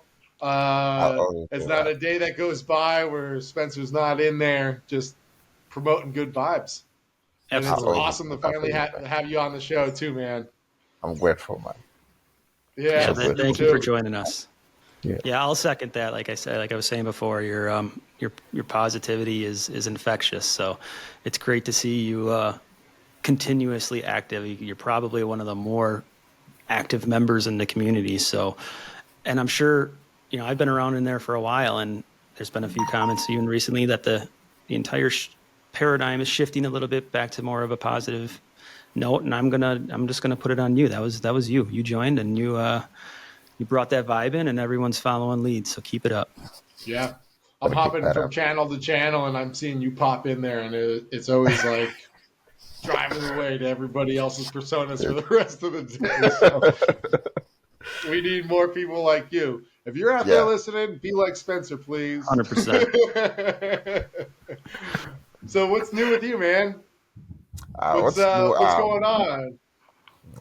Just getting by, doing my thing out there, trying to figure out a way in life as an artist, trying, to make the right networks, because they always say your network is your network, and I'm so grateful that I've met you people, and I feel so blessed in life right now that I came across people that really appreciate what I do as an artist, because where I come from, people don't really do that. They're like, your style is more of American, so you can go join the Americans wherever they are and make your music over there for them.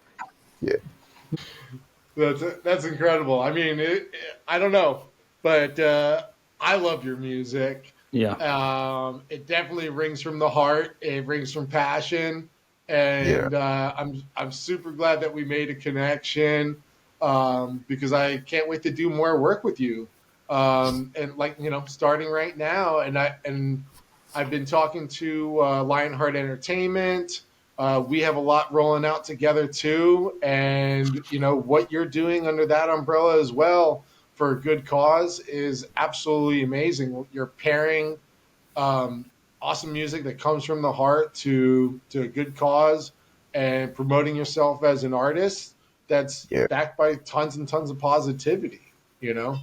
It's what we need. This is what music is. Music is empowerment through the feelings and the energy that we consume through listening. And Exactly. you're a driving force from that, and your personality shows through in this music. Thank you. I appreciate that a lot.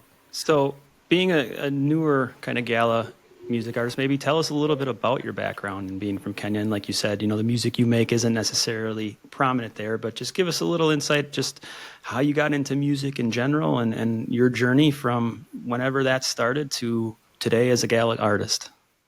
All right. I went through so much in life as a kid. My mom was always hustling. My pops was always hustling out there. And then unfortunately, I lost my pops when I was, I think, around 8 to 11 years there. I don't remember quite well when that was, but I think I was around 8 years when I lost my pops. My little bro was just born. And then, life went sideways. And then that's when my mama decided to become a hustler. And then, she was she embraced the grind because she was a housewife. And then, when we lost our dad, my dad's side of the family decided to disown us and throw us to the dogs in the streets. And that's when my mama decided to like go hard. And then she sent me to my grandma's place, and I grew up with my grandma in the countryside until I think I was around in grade 4, 5. And then I came back to the city to live with my mom, but she was just catching momentum in what she was doing. That's when she got some money for herself, and then she decided to educate her siblings. And then when that happened, she sent me to one of her sisters that stayed in the ghetto. And then she wasn't so good. She wasn't a kind person to me. She put me through a lot. And I'm grateful for that, because if not that, I'd really not have not known it, if I can get to do music, if I can get to express myself. And then going through all the things that I went through at her place, I'm really not going to go into detail because they were horrible things. I only sought to find myself and to find peace through writing music. So I started writing music at around grade 7. And then when I was done with grade 8, because here we finish preschool at grade 8 and then we go to high school. When I was done with that, I hadn't recorded my music yet. I just used to write songs to console myself and to get by. Then when I got into high school, I also got new challenges, meeting new people. And, bullying over here is so rampant, and, it's like it's allowed for. So I used to vibe to Vibes Cartel a lot, especially when he made that track, that one hit track called Poor People Land. I really, really used to love Poor People Land because I could resonate with it. And our political dynamics, what happens in our political scene as a country, as Africans. And then some time back, I was bullied by these prefects in school, and I decided to just make a remix, trying to diss them. And when I dissed them, the entire school went nuts. Everyone went crazy, and they were like, "You're the man. You made a song that we really like, something we can relate to." And when they could meet me anywhere around school, because it was boarding school, they could just ask me to sing the song for them. And that's when I really discovered that I could write music on my own and have my own unique kind of voice when it came to music. So when it came to school functions, I could, get to perform, get to entertain the school, and that's just it. And then I met a friend, but unfortunately, we never got the chance to make music together because he went a different direction and I went a different direction. I think the first song that we wrote, the original song, was called Big Future. We wanted a big future, especially with education and music. And when we wrote that song, performed it in school, and we used someone else's instrumentals, dancehall instrumentals, because I started off as a dancehall artist. It was so good, and people liked it. And I thought when we get done with school, we would get to record the song. But unfortunately, when we went for holidays, I stayed back in the country, and my friend came and recorded the song. So I decided, he's my friend, he's my pal. I just leave the song to him. So I let it go like that. I really had that drive of get to know, or getting to find a way to make my own music. So I had to wait till I was done with high school. But my mom was never okay with that. She could constantly say, music is not good. You're going to get spoiled. You're going to be a bad boy or something. And if you get famous, it's going to to be difficult to navigate life and your education. But I told her, no, I really love doing music. And music is just a way that I get to express myself and get to relieve my emotions, my negative emotions, my positive emotions, and get to talk to other people who get to relate to my experiences. So I finished high school, and then I came. I came to the city again. I started living on my own, and then at some point, my father had left some funds in a trust, and my mom decided to give me the funds. It was something around 4,000 to 5,000 USD. And then, unfortunately, friends knew I had money, and then they decided to scheme to get the money off me. So they stole all I had, and that's how I almost lost my relationship with my mom, because I had just joined university, pursuing electrical engineering. But when that happened, I was thrown off balance. I quit school, and my mama didn't want anything to do with me. So life was really unbearable. I stayed with a friend for almost a year, doing manual or blue collar jobs. That's how I literally survived. And one day when we were just chilling, this friend of mine and his brother told me, man, you're an artist, and you can get to record your music. And I was just there reluctant. But when I got paid for that day, they told me, you're not going to spend this money, you will spend our money, so we're going to take you to the studio. And that is how I went and recorded my first song with one of their in-laws, who was actually a singer. But when we got to the studio, uh, I did not get the delivery that I really wanted. I wanted to make a hip hop song, and the guy turned the song to a bongo song. So that was the first challenge I faced when making my music. And then later on, I went to another producer when I started getting a little bit of money. Uh, when I went to that producer, he also did not give me the kind of delivery I wanted. So I worked with him for quite a while, and then I quit him. I went to another producer too, and then he did not produce the kind of music I wanted, but produced the kind of music Kenyans like, which is, there's a genre called gengeton, and, it's more of dance hall.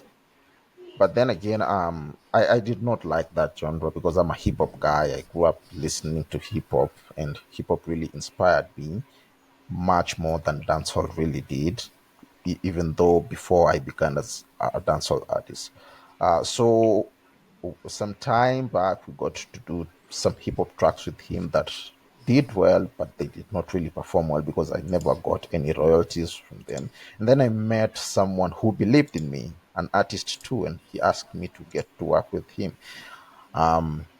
So we took like a year to get to do music together because we were waiting on one of his friends who was a hook lead, the one who really writes and does the choruses. And then after that year, we recorded our first song called Kush. And I loved their cadence. I loved how they did the music.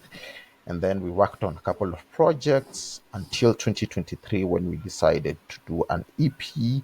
And then I had that EP on even.bees, but I only got one sale.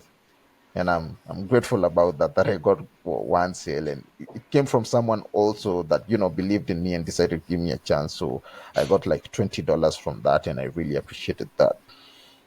Um, I wanted us to get to do a music video for the EP, for some tracks in the EP, but we had a back and forth with them, and then that is how we split. The team was initially known as TSMG, the Syndicate Music Group.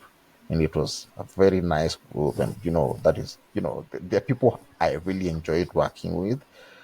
They rebranded themselves to MITS, MITS, Made in the Streets. And then I rebranded to my initial self, Spencer Lancusick. And Lancusick is an English name, but Lancusick means Learn Creative Music Kenya. Very Yeah. nice. Awesome. So as I rebranded myself, I decided to go solo and get to do music. So I came up with Dead Inside when, I faced a heartbreak with my ex-girlfriend. I came up with a very lit song, Dead Inside, because I was literally dead inside. I was numb on the inside and I was just trying to express myself. And then later on, she tried to come back, and then I decided to, come up with Tears, and then a couple of other many projects that I got to work with a friend from school who really likes my music. He's the one that I've done Never Lose with, but we're not going to play Never Lose here today because there's something coming up with the song. But I have worked with him on a couple of projects right now. I think we have a catalog that we can get to perform together as friends. But I decided to keep it solo like that without, getting to work with someone else, because as a group, because it's very, very much difficult to get to manage an adult, because you might make a choice and the other person gets to make a different choice from whatever you have decided. So right now I just collaborate with other artists if I can, and if they decide to give me the opportunity to collaborate with them. But I really prefer working solo. I prefer working on my own, except for my good friend. He's called Pachamama, that really believes in me, and I really believe in him. But I decided I'm going to keep it solo. I'm only going to feature him. So that is how I came up.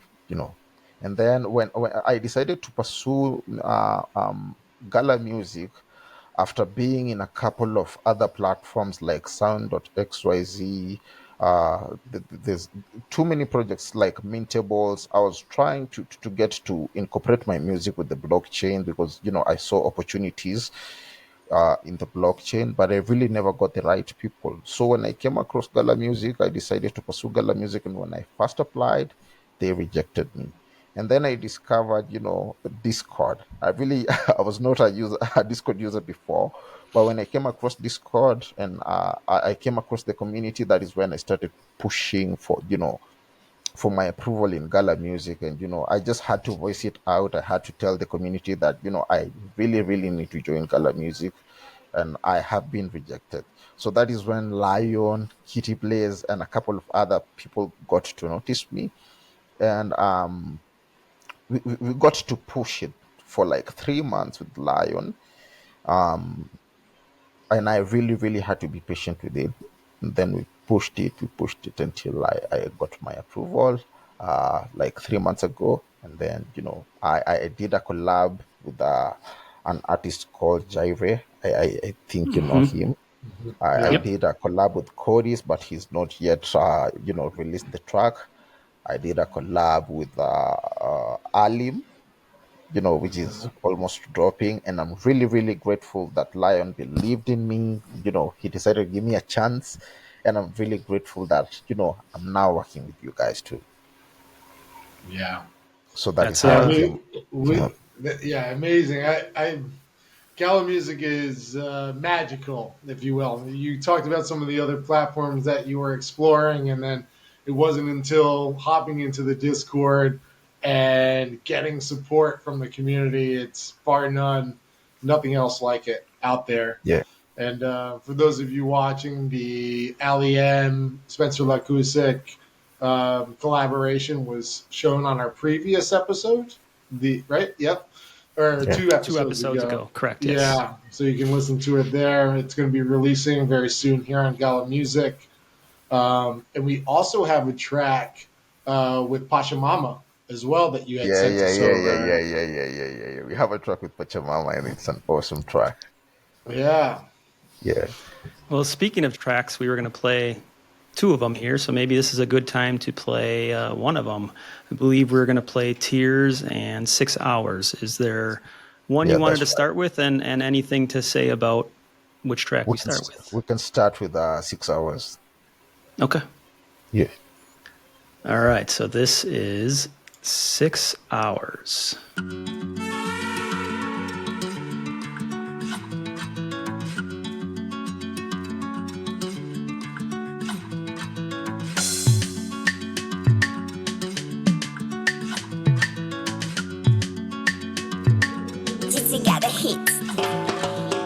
When I smoke, I meditate for like 6 hours. None the reason I'm awake until after hours. I'm perennial out the weather like flowers. Pali sunny, pali cloudy, pali rainy showers. When I smoke, I meditate for like 6 hours. None the reason I'm awake until after hours. I'm perennial out the weather like flowers. Pali sunny, pali cloudy, pali rainy showers. Sunshine, shine on me. Blessings follow me. Hinimboki awazi, Spencer Ibran pill 1, 2, 3. I'm out at the B with a fast degree. Personal decree, you don't have to agree. Need to kill easy bars, money chore kwa my tree. I'm not a wannabe, I be where I wanna be. The future is bright, one time in a B. Penny me study, wanna jua mimzi. Sita why give up, no weka to bidii. Nipa tuma kofi na jua meti. Fahari ya Kenya, utamu wa kupenya. Nina flow ya kikenya. Celebrate me, kabla sita Kenya. Dala dala like a billion, Jerry wants a million. Fell in love with a minion, you know what I be on. A nigga got a dream on. I be chasing down a dream on. Father said a Simon, now I'm stronger like I'm Samson. When I smoke, I meditate for like 6 hours. None the reason I'm awake until after hours. I'm perennial out the weather like flowers. Pali sunny, pali cloudy, pali rainy showers. When I smoke, I meditate for like 6 hours. None the reason I'm awake until after hours. I'm perennial out the weather like flowers. Pali sunny, pali cloudy, pali rainy showers. Bro, you better dig it, recipes to bro dig it. Silence when I'm speaking, you niggas need to listen. I'm hoping that you get this because I will repeat it. If karma is a bitch, I'm happy as a man. I got my huna damn, step up in the game, but sticking to the plan, whichever una trust, and sticking to your guns whenever they attack. Like a great white, they really don't know whatever that I got and whatever that I'm on. Some people seem odd, others a bit even. Some people seem old, others a bit young. I'm getting on the phone the moment I'm told what's popping in the street and who's behind the hit. What's popping in the street and who's behind the shit. Now you a zero hissy when you're living in the city. Survival for the fittest, I know it ain't pretty. When I smoke, I meditate for like 6 hours. None the reason I'm awake until after hours. I'm perennial out the weather like flowers. Pali sunny, pali cloudy, pali rainy showers. When I smoke, I meditate for like 6 hours. None the reason I'm awake until after hours. I'm perennial out the weather like flowers. Pali sunny, pali cloudy, pali rainy showers. All eyes on me kama mbulu. Jukwa game mi ucheza kamulumbu. Energy niko nayo ni a monster. Player haters say I'm stubborn. Reason being I was born like a star. Niki pull up sinanga ita. Niki rooftop me nina pa. Time is money if you wanna prosper. Life is a battle kitu isi kudita. I wanna take over kikudita. I prevail my attitude for excellence. Same reason I exist in his elements. When I smoke, I meditate for like 6 hours. None the reason I'm awake until after hours. I'm perennial out the weather like flowers. Pali sunny, pali cloudy, pali rainy showers. When I smoke, I meditate for like 6 hours. None the reason I'm awake until after hours. I'm perennial out the weather like flowers. Pali sunny, pali cloudy, pali rainy showers.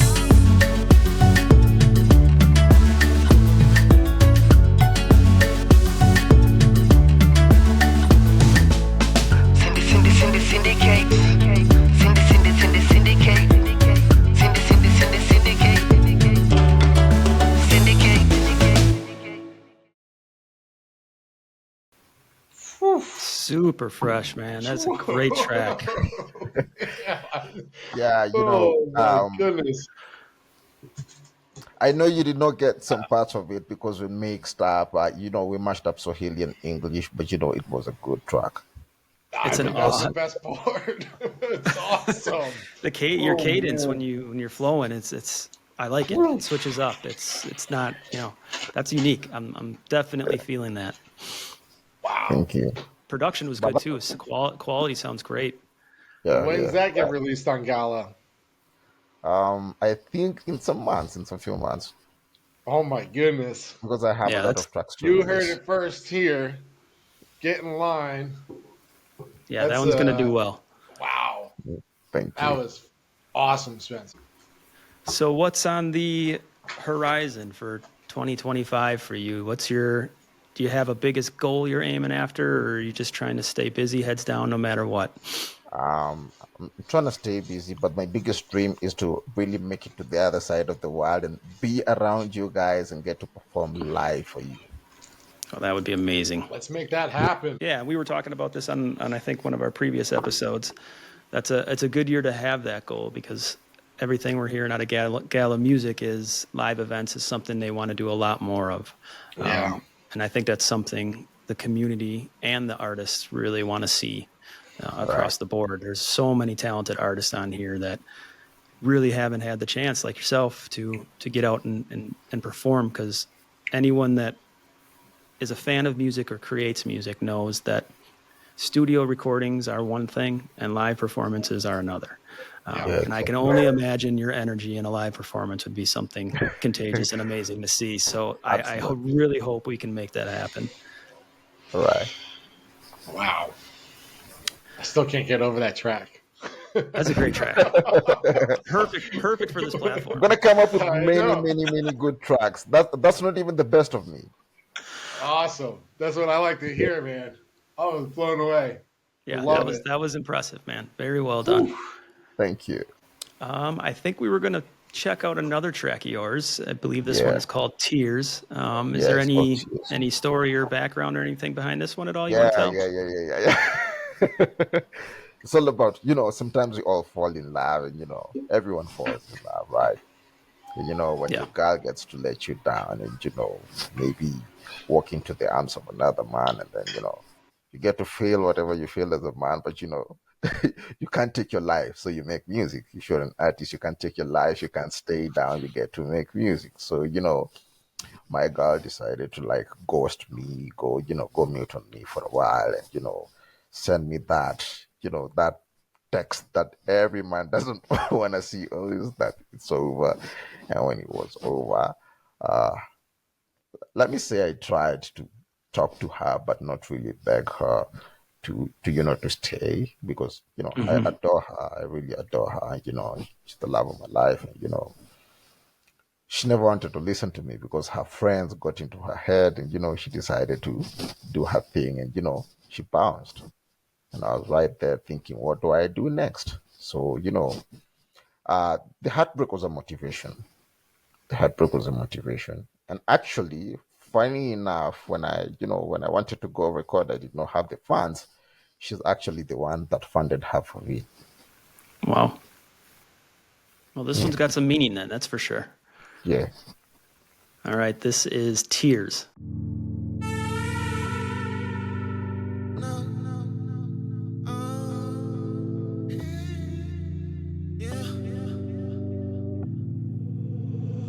Got the hits.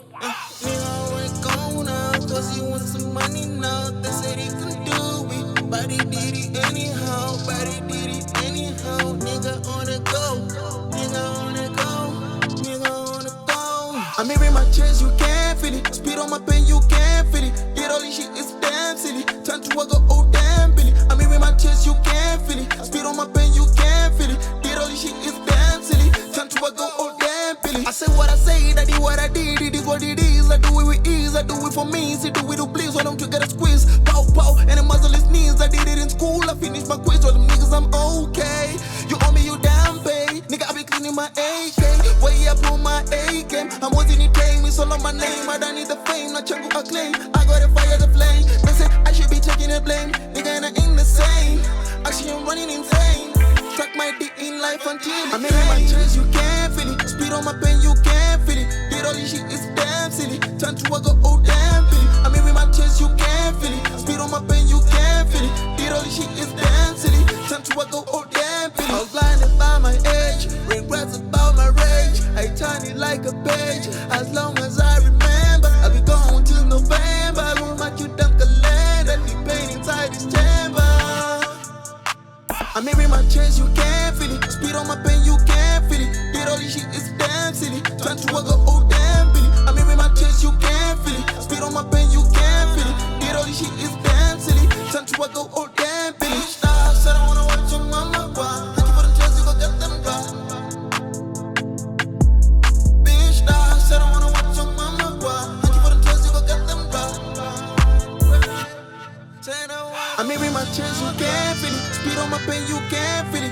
Dirty shit is damn silly. Time to walk, oh damn Billy. I mean, with my chest, you can't feel it. Spit on my pen, you can't feel it. Dirty shit is damn silly. Time to walk, oh damn Billy. I mean, with my chest, you can't feel it. Spit on my pen, you can't feel it. Dirty shit is damn silly. Time to walk, oh damn Billy. I mean, with my chest, you can't feel it. Spit on my pen, you can't feel it. Dirty shit is damn silly. Time to walk, oh damn Billy.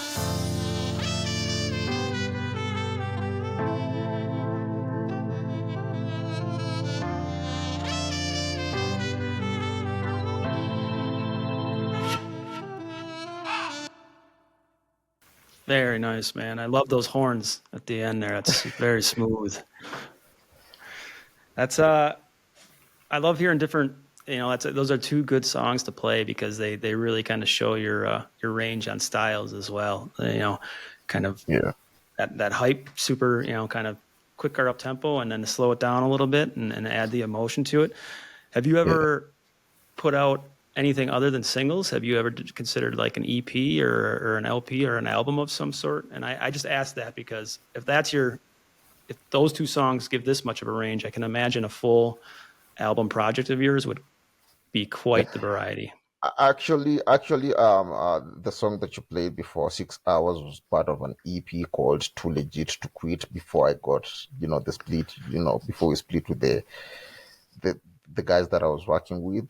So we did like 5 songs, but it was the EP was never a success because we had differences. While I tried to say this, I was the group leader, and I tried to tell them this is what we have to do, this is how we go about it. Then when we had the differences, they decided to bounce too, and I was like, that's okay. But I kept the music because I actually funded the music, but I said, if in case I get any royalties, I'll just give them their fair share of what they own.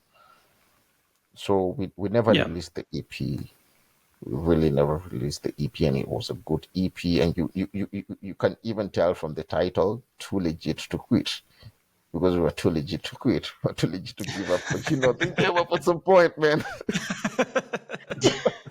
That's not an uncommon story in the music industry. It's it's not an uncommon story. No, it's not. It's hard. It's hard to make music on your own. Let's face it. It's that in itself is a challenge. And I have massive props to everybody out there that takes a song from concept to actual finish to actual release.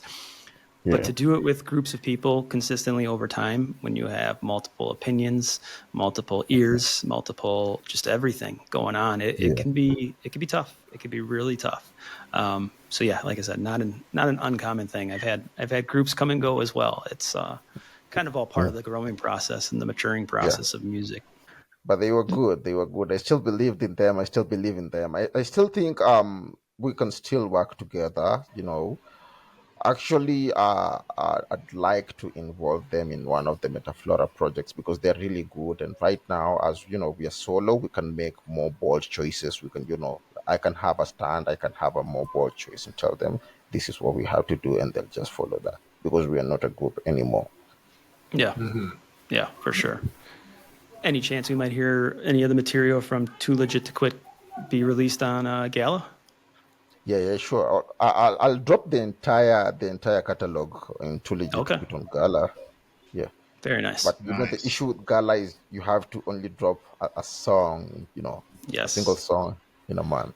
A song per month, or go into the vote. I would imagine you would do well in the votes, though. Yeah. I'm not so sure of that because last time when I was trying to join Gala, I was I came up as the second guy. Actually, I was the first one that's up. Yeah, I would say that times have changed, though. Yes, I was going to say you've got much more of a backing from the community now than probably before anybody knew. Yeah, 100%. I appreciate that. I think I'll give it a try. I would, absolutely. I would too. Yeah, I would get behind you on that one. I think that you should. I'll vote. You got my vote. Thank you. Yeah, hopefully maybe down the road or something we can. I'd love to do an Earthlings and Spencer collab as well. Sure. Yeah, for sure. Your style is amazing. We love to.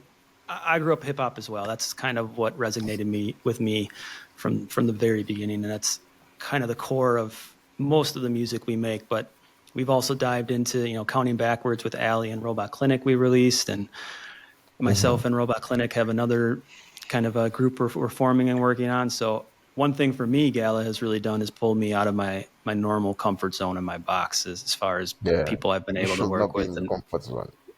Absolutely, man. You should not, Nothing right? successful happens in the comfort zone. You want to be successful of anything, go get uncomfortable real quick, because that's where it lies. But yeah, I'd love to do something with you, man. I think we could really put together some quality stuff. That's beautiful.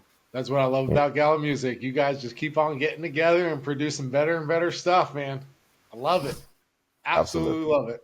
It's becoming like a collaboration powerhouse platform. I don't think people it. That's people what are I keep realizing. noticing. I'm like, oh man, look at all these guys working together now.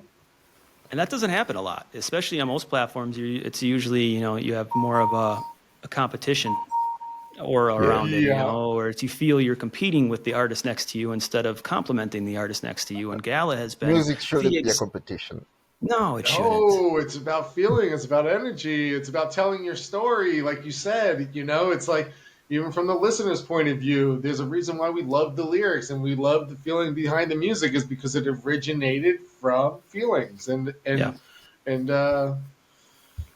what we've gone through and all this stuff, and we can all relate. We're not just like these singular beings going through life. Like, sure, we tell our own story, but we relate to each other the entire pathway through. Yeah, right. And much respect to all the musicians and the artists out there that can tell their story using their medium, and that's what we feel as listeners and as viewers. 100%. And let's face it, this world needs more good music. There's plenty of more good music, and I always insist on that from the heart. Because nowadays people make mediocre music just because people can make music, and they get to trend, they get to go viral with their mediocre music, and it's constantly perpetuated to society, and it doesn't have any significant kind of meaning to to the kids, to the people it should really inspire. And that's one thing that we should watch out for as people who make music, as artists. Agreed. Yeah, completely agree. Just the consciousness of the quality of the art has unfortunately taken a back seat in recent times, and I do think you're seeing a paradigm shift happening where people are, that has kind of run its course. It was really exciting when everybody went from I have to go to a store to buy an album to all of a sudden this new technology came out and I have endless library of music at my fingertips. Well, it's been a while of that, and that unfortunately, in my opinion, hasn't by any means helped the quality of music out there. And you got to really search for the good stuff out there nowadays. And when I see the stuff kind of happening on Gala Music, there is definitely a lot of talent and a lot of good stuff happening. So you said you grew hip hop was your thing. What era of hip hop? If you top 3 artists for you, when you say hip hop's my thing, who are your artists? A lot of top artists, but I'm going to mention top 3 from when I started this thing, and the top 3 right now. Is that okay with you? Yeah, absolutely. Yeah. From the old times, I think I loved Pac. I loved Pac's music. He was a great guy. And then we can also look at someone like Akon. He really influenced me. Mary J. Blige. Mary J. Blige, absolutely, man. She is one of the original OGs. Yeah, she's one of the original OGs. And right now, I'm absolutely into this new guy, Roadwave, Prodarius Marcel Green. Yep. He's a good guy, and my style kind of relates and resonates to his. Mm-hmm. Okay. And then I also have someone similar to Roadwave. His name is Morey. There's a Kevo Muni, the trap soul artist. Yeah. Those are my top 3 right now. But especially Roadwave. It inspires me a lot. Well, that's important, right? It's the amount of times I find myself where it's like, whatever, you're just in a busy day or a rut, or you want to just sit in the studio or the bedroom and write or something. For me, the first thing I do is I usually go into my library and find like just my favorites, the ones that make my hair stand up every time, and just listen to those for a little bit, and all of a sudden my blood's going, and then that influence takes place, and I'm ready to jam out. So that's super important. I'd say for me, because you mentioned, I mean, Akon obviously came about in a time that was really seeing a transition of hip hop kind of go from old school to a little bit more modern, had a huge influence on it. Obviously, Tupac, I think, has, everybody would say that listens to hip hop music, he's somewhere on that list. I grew up in the 80s and 90s, so that was kind of what originally hit the main waves as far as bringing us in. And then I kind of went to like underground artists that whole genre of underground rap, Rhyme Sayers and Living Legends out west, and People Under the Stairs. There's, a ton of them, but you really understand and get to learn the variety of hip hop music out there is endless. It's absolutely endless. Tripta, I don't think we've ever had this conversation. What's your favorite type of music? Well, I have very broad horizons. I've spent a lot of time on the road with Fish and the Grateful Dead. Okay. Both those bands I've seen over 100 times each. So I've devoted a lot of my life towards jam bands and psychedelic music. However, when I was a kid, I grew up listening to Snoop Dogg, Notorious B.I.G., Tupac, even Eminem, some pop music here and there when I was younger.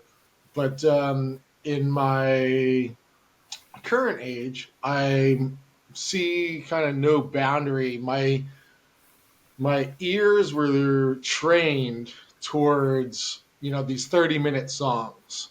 And when I was first listening to jam bands and psychedelic music, it was very much you learn the improvisations and how transitions happen throughout music, and it taught me a lot of patience. A lot of people aren't able to really kind of grasp these types of the longevity in a 30-minute song. And so now what I see is I concentrate on the artists, and I concentrate on what, each one of them, this is their medium of art, and all of it comes from the heart. It all comes from a history. It all comes from a backing. And in the beginning, it was like, okay, I want to track the history behind all these songs. Like it all stemmed from jazz. It all stemmed from the blues. And now the electronic music scene wasn't really something that was like very predominant in my era. It wasn't something that like really kind of hit home for me. But now in my age right now, I seem to be tending to listen to a lot more producers, a lot more DJs. Okay. And what I really like about the DJs is you're able to take a trip through a global influence. You can listen to African beats. You can go into like an American house atmosphere, and it all loops back into one track. Mm-hmm. And so that was really what kind of sold me on this electronic music. And I remember one time I was listening to it was Spangle. I don't know if you know who Simon Posford is, but he created I think it was a 14-piece band to reproduce electronic music. And wow. when I heard this live, it was like this transformation of how I was able to view what comes out of the computer and what can be produced on stage. Because for me, I really loved being able to watch the drummer. I really liked to be able to watch the bassist and the guitarist and the keyboardist, and like, because when you hear it, it's harmony. You only hear one sound, but there's 10 people on stage. Yeah. Right. Yeah. But if you really, really listen, you can hear the bassist, and if you really, really listen, you can hear the snare. and I really liked paying attention to each individual item being produced, and then that taught me how things end up when you're on the computer and you're producing music on a digital level, and seeing the heightened form of innovation where music is headed to, because it knows no bounds. It doesn't require 10 people in a room, 3 people in a room, 4 people in a room. One person can explore genres from all around the world and mesh them into one track that sounds harmonious. That would it would never happen Yeah. without the technology that we have now.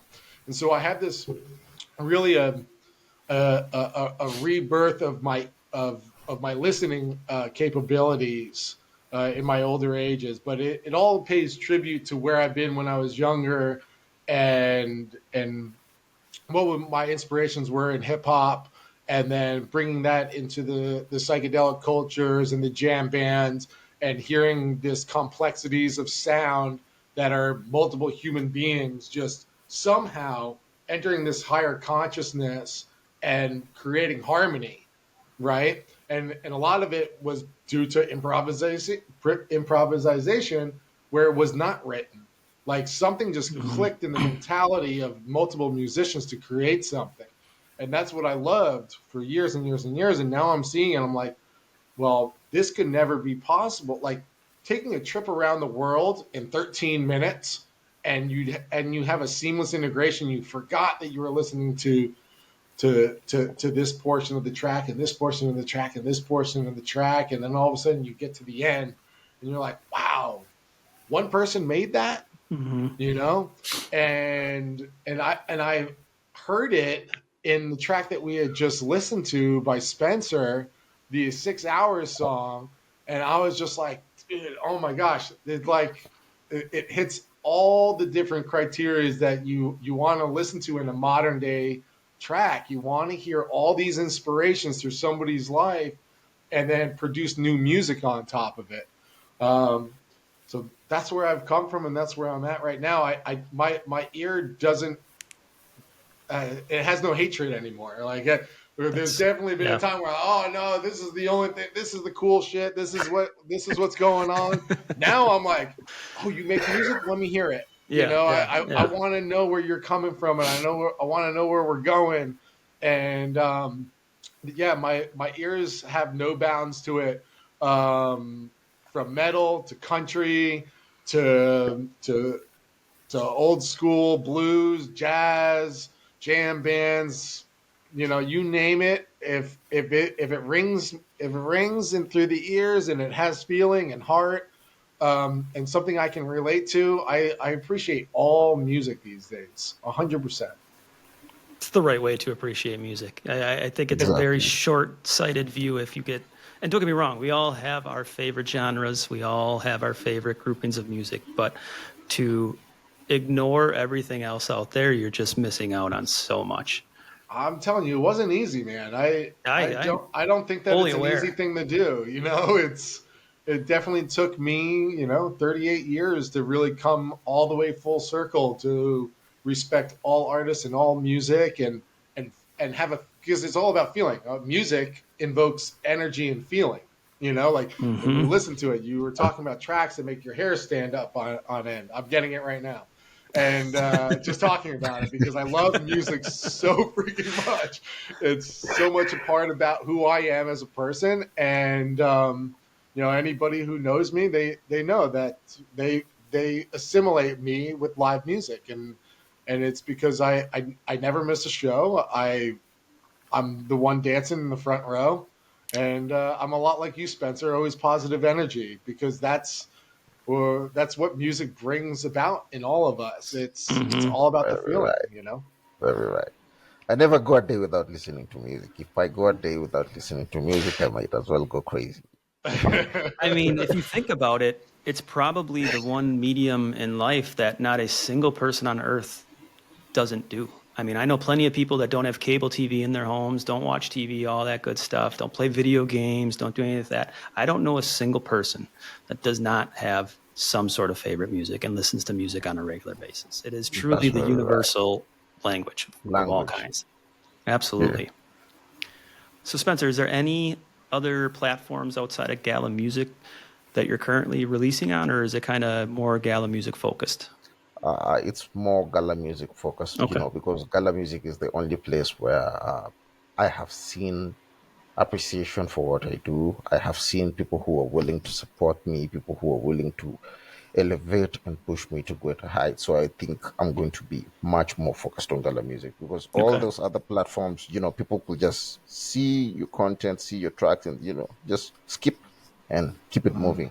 Or either they played it and listened to it, and they did not maybe get to support you in any way. And as a musician, without a job, because I'm not yet working, I'm still in Hmm. school, so I'm trying to navigate life. So I don't get like the chance to make money off my music. But I think Gala Music is doing that for me, and I'm grateful about that. Even though the track that I released did not do that well, I still appreciate the fact that it's on Gala Music. It's really not about the money. It's all about how I express myself, who I am, and then Yeah. if the money comes, that's well and good. If it doesn't come, then well and good. The music is still there. Yeah, I don't Uh, think it was about the track though. I think it was about the market at the moment. yeah. Yeah. Yeah, Absolutely. Yeah. And Yeah. I think if you're making music for the right purpose, the money will come, especially if you're yeah, consistent with it, because people are going to feel that. And at the end of the day, people listen to music to connect with it, and you make that really easy. Well, man, it has been an absolute pleasure getting to know you. I definitely want to work with you, and I know Tripto does. There's so much on the horizon between Gala and Metaflora, everything Earthlings as well going on. So having people like you join the network is a value add across the board, and hopefully you'll embrace working with us, and we'd love to start working with you more as well. I, I Yeah. fully I fully embrace that, bro. I fully Awesome, embrace that. I'm, awesome. I'm so willing to work with you. Just liars with lion, and just tell me when you're ready, because I'm ready all the time. I'm gonna start sending you stuff after this, so I'll send you a Amazing. Discord. Amazing. Yeah. I'm gonna send you a Discord friend request, and we'll All right. definitely continue this conversation. That's Yeah. amazing, This bro. is just the beginning. It's just the beginning. Best of the best of the best of us getting to network and making music, and above all supporting Metaflora. Triple, we had a talk. I think I want to do an interlude for Metaflora, and then now I'll do like a Metaflora cipher with with my boys. It's gonna be Cool. awesome. Yeah. That would You be heard it great. first. Spencer Lancusick, across the Metaflora. We coming for you, baby. Hey, Spacebar, why don't you play us out, brother? All righty, man. Everybody have a good one. All the Gala community members out there, make sure you go and support Spencer. Pick up his track that's 100. out there. Show him some love, and let's take this to the next level. Yes, We'll sir. talk to everybody later. Great episode. Have a great night.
But a young in from a city full of artists are gonna make it out of green pastures. 7 days I've been looking for a better deal in the hood. Niggas couldn't count on the Nasdaq. On my way from school, I had tears in my eyes. They always speaking on Mr. calling me a hunchback. These better days I got enough hearts to give away. These better days I refuse to have flashbacks. Nobody thought I knew what I was doing. Nobody believed or nobody could walk me through it. But nobody achieved what I achieved. If only somebody could have just seen what I seen. Said they're praying for me, don't we all got needs? Still I walk in the room. then they all just freeze. Then they all look and leave like shit. Then if you made it, then we all got cheese now. Homie, that ain't the way it work, especially if you ain't put it in a day of work. See, now they're going crazy because I made it fast. See, homie, I just made it work. It's a cold world. At my own girl. She feel my pain ain't even trying to make it hot. And my daughter proud of me, but it got to my pride. He say, laugh for me. Got a keyboard of the raw, but it in the house for me when he coming to my shows, hanging in the crowds for me. I still love my niggas. The only thing that I ask is that you hold it down for me. Yeah, I still rough for the 250. Yo, now these mama suckers are saying we stay the same, but I guarantee that I will never succumb to the fame. That's some bullshit. You all know that in Spencer. I'd rather go up and stay 18 because life goes on and hopefully on the great things travel in the world and see the shit I ain't seen. But one day I look at my reflection and realize I can make an impression. But good Lord, this is fucking depressing. And good Lord, I got some fucking questions. I think it's a time for some motherfucking confession. Wake up call, wake up all I need is for the 9/11 and fuck bros. My last album ain't do nothing like I wanted to, but that was God trying to ask me what I'm gonna do. Have a great night.